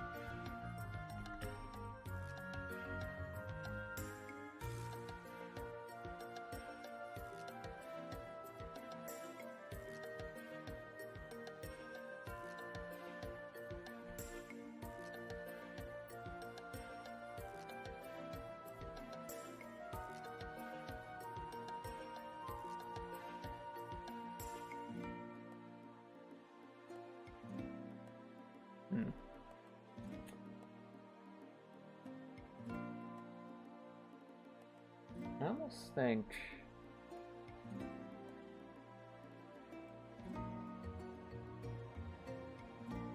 how far is part 1, 2, 3, 4, 5, 6, 7? 1, 2, 3, 4, 5, 6. Okay.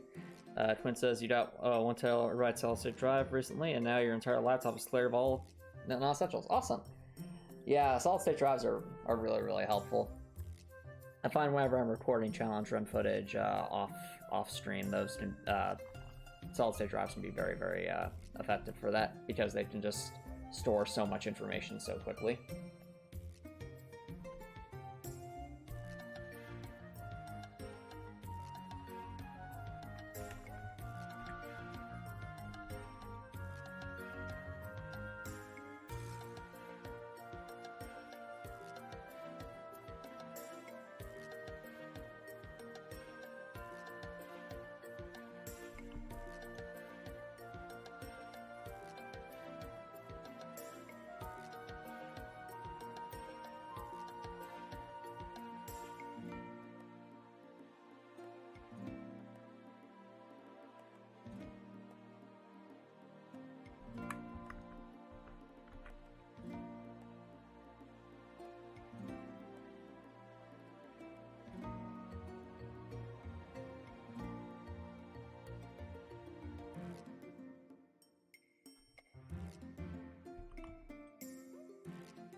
Distancing right now.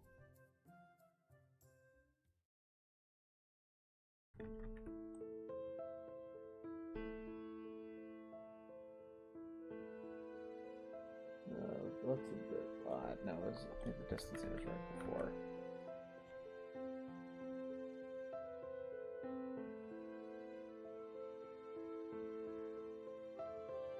Yeah.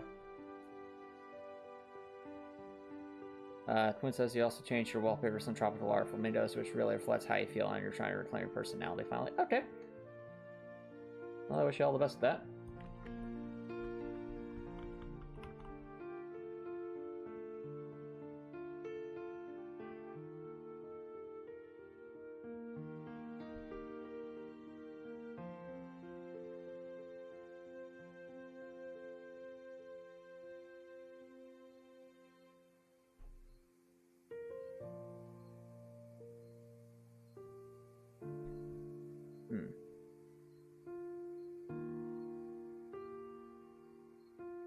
Quinn says, you know, kind of that which doesn't resonate with you, like detoxing life. Have I ever done that? Oh yeah, of course, all the time. It's all about trying to find the right balance for things.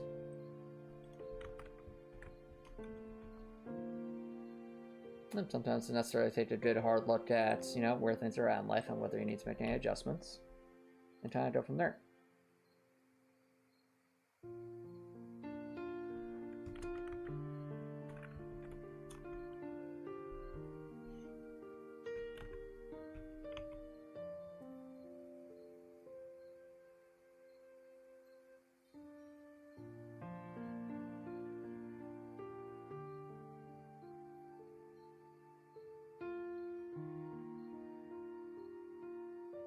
Alright, well that gets us our little pull in the set up animation, then Dorothy will obviously have to do her spinny spin.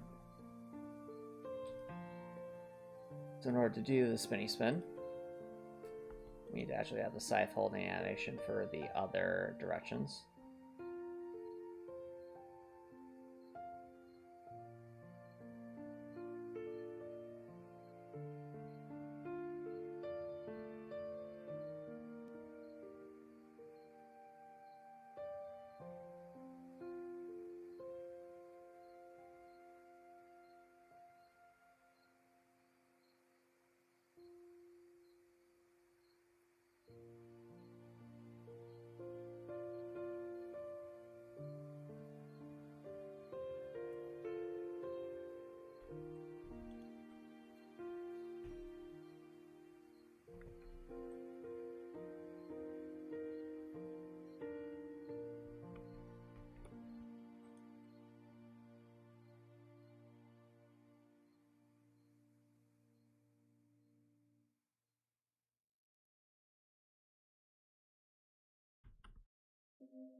Yeah, okay.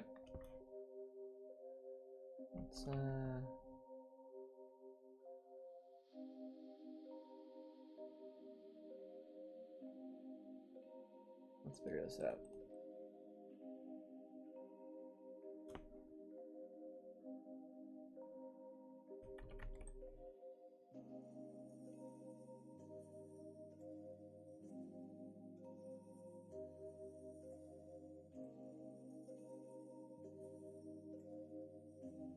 So what I'm doing right now, chat, is basically adapting the animations for the opposing direction.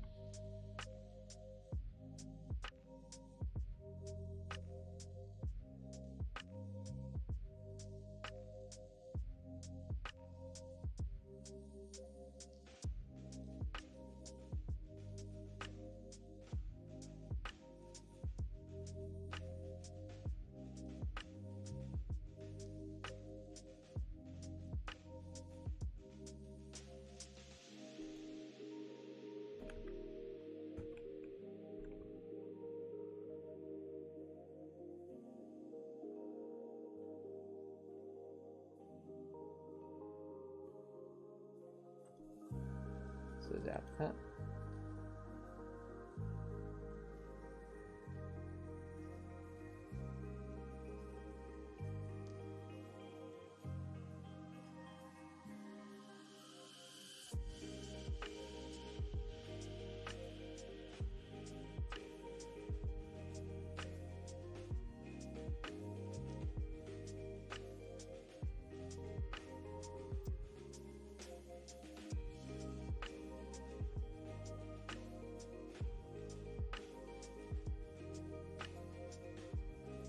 Okay, there we go. So now we've adapted the arms to that direction.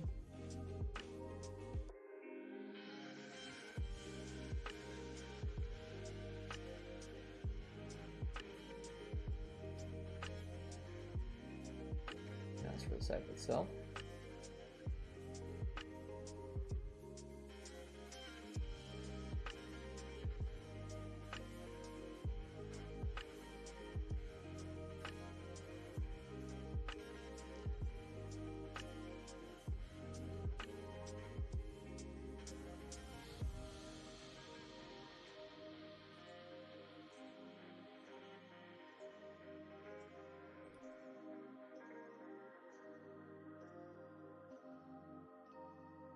That should be somewhere around there.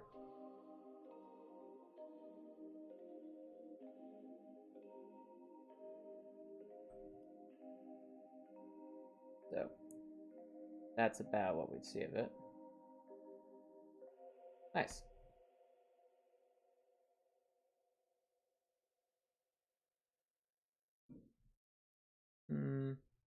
Appreciate the suggestion, but I already figured out what I'm doing with the Scythe Copper Nicholson.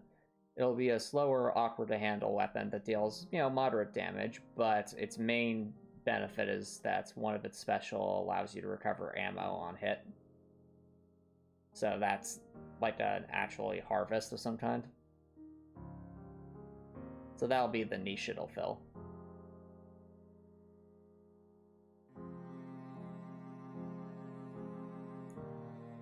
Alright. As I said, Copper Nicholson, dealing, there will be a special for the Scythe that, if the special is unlocked, will allow the Scythe to recover ammo if it's, if you inflict damage with the Scythe, which will give it a fairly unique capability and a lot more utility in that regard.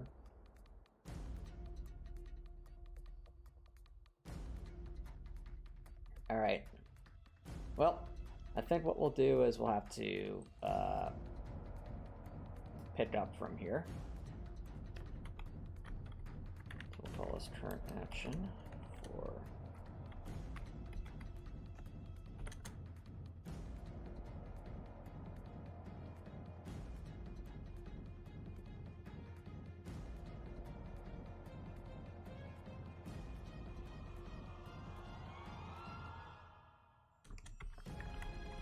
continue working on the animations.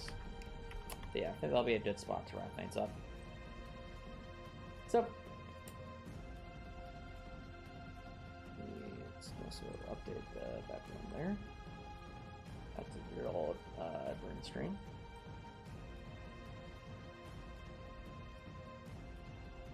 There we go. Alright.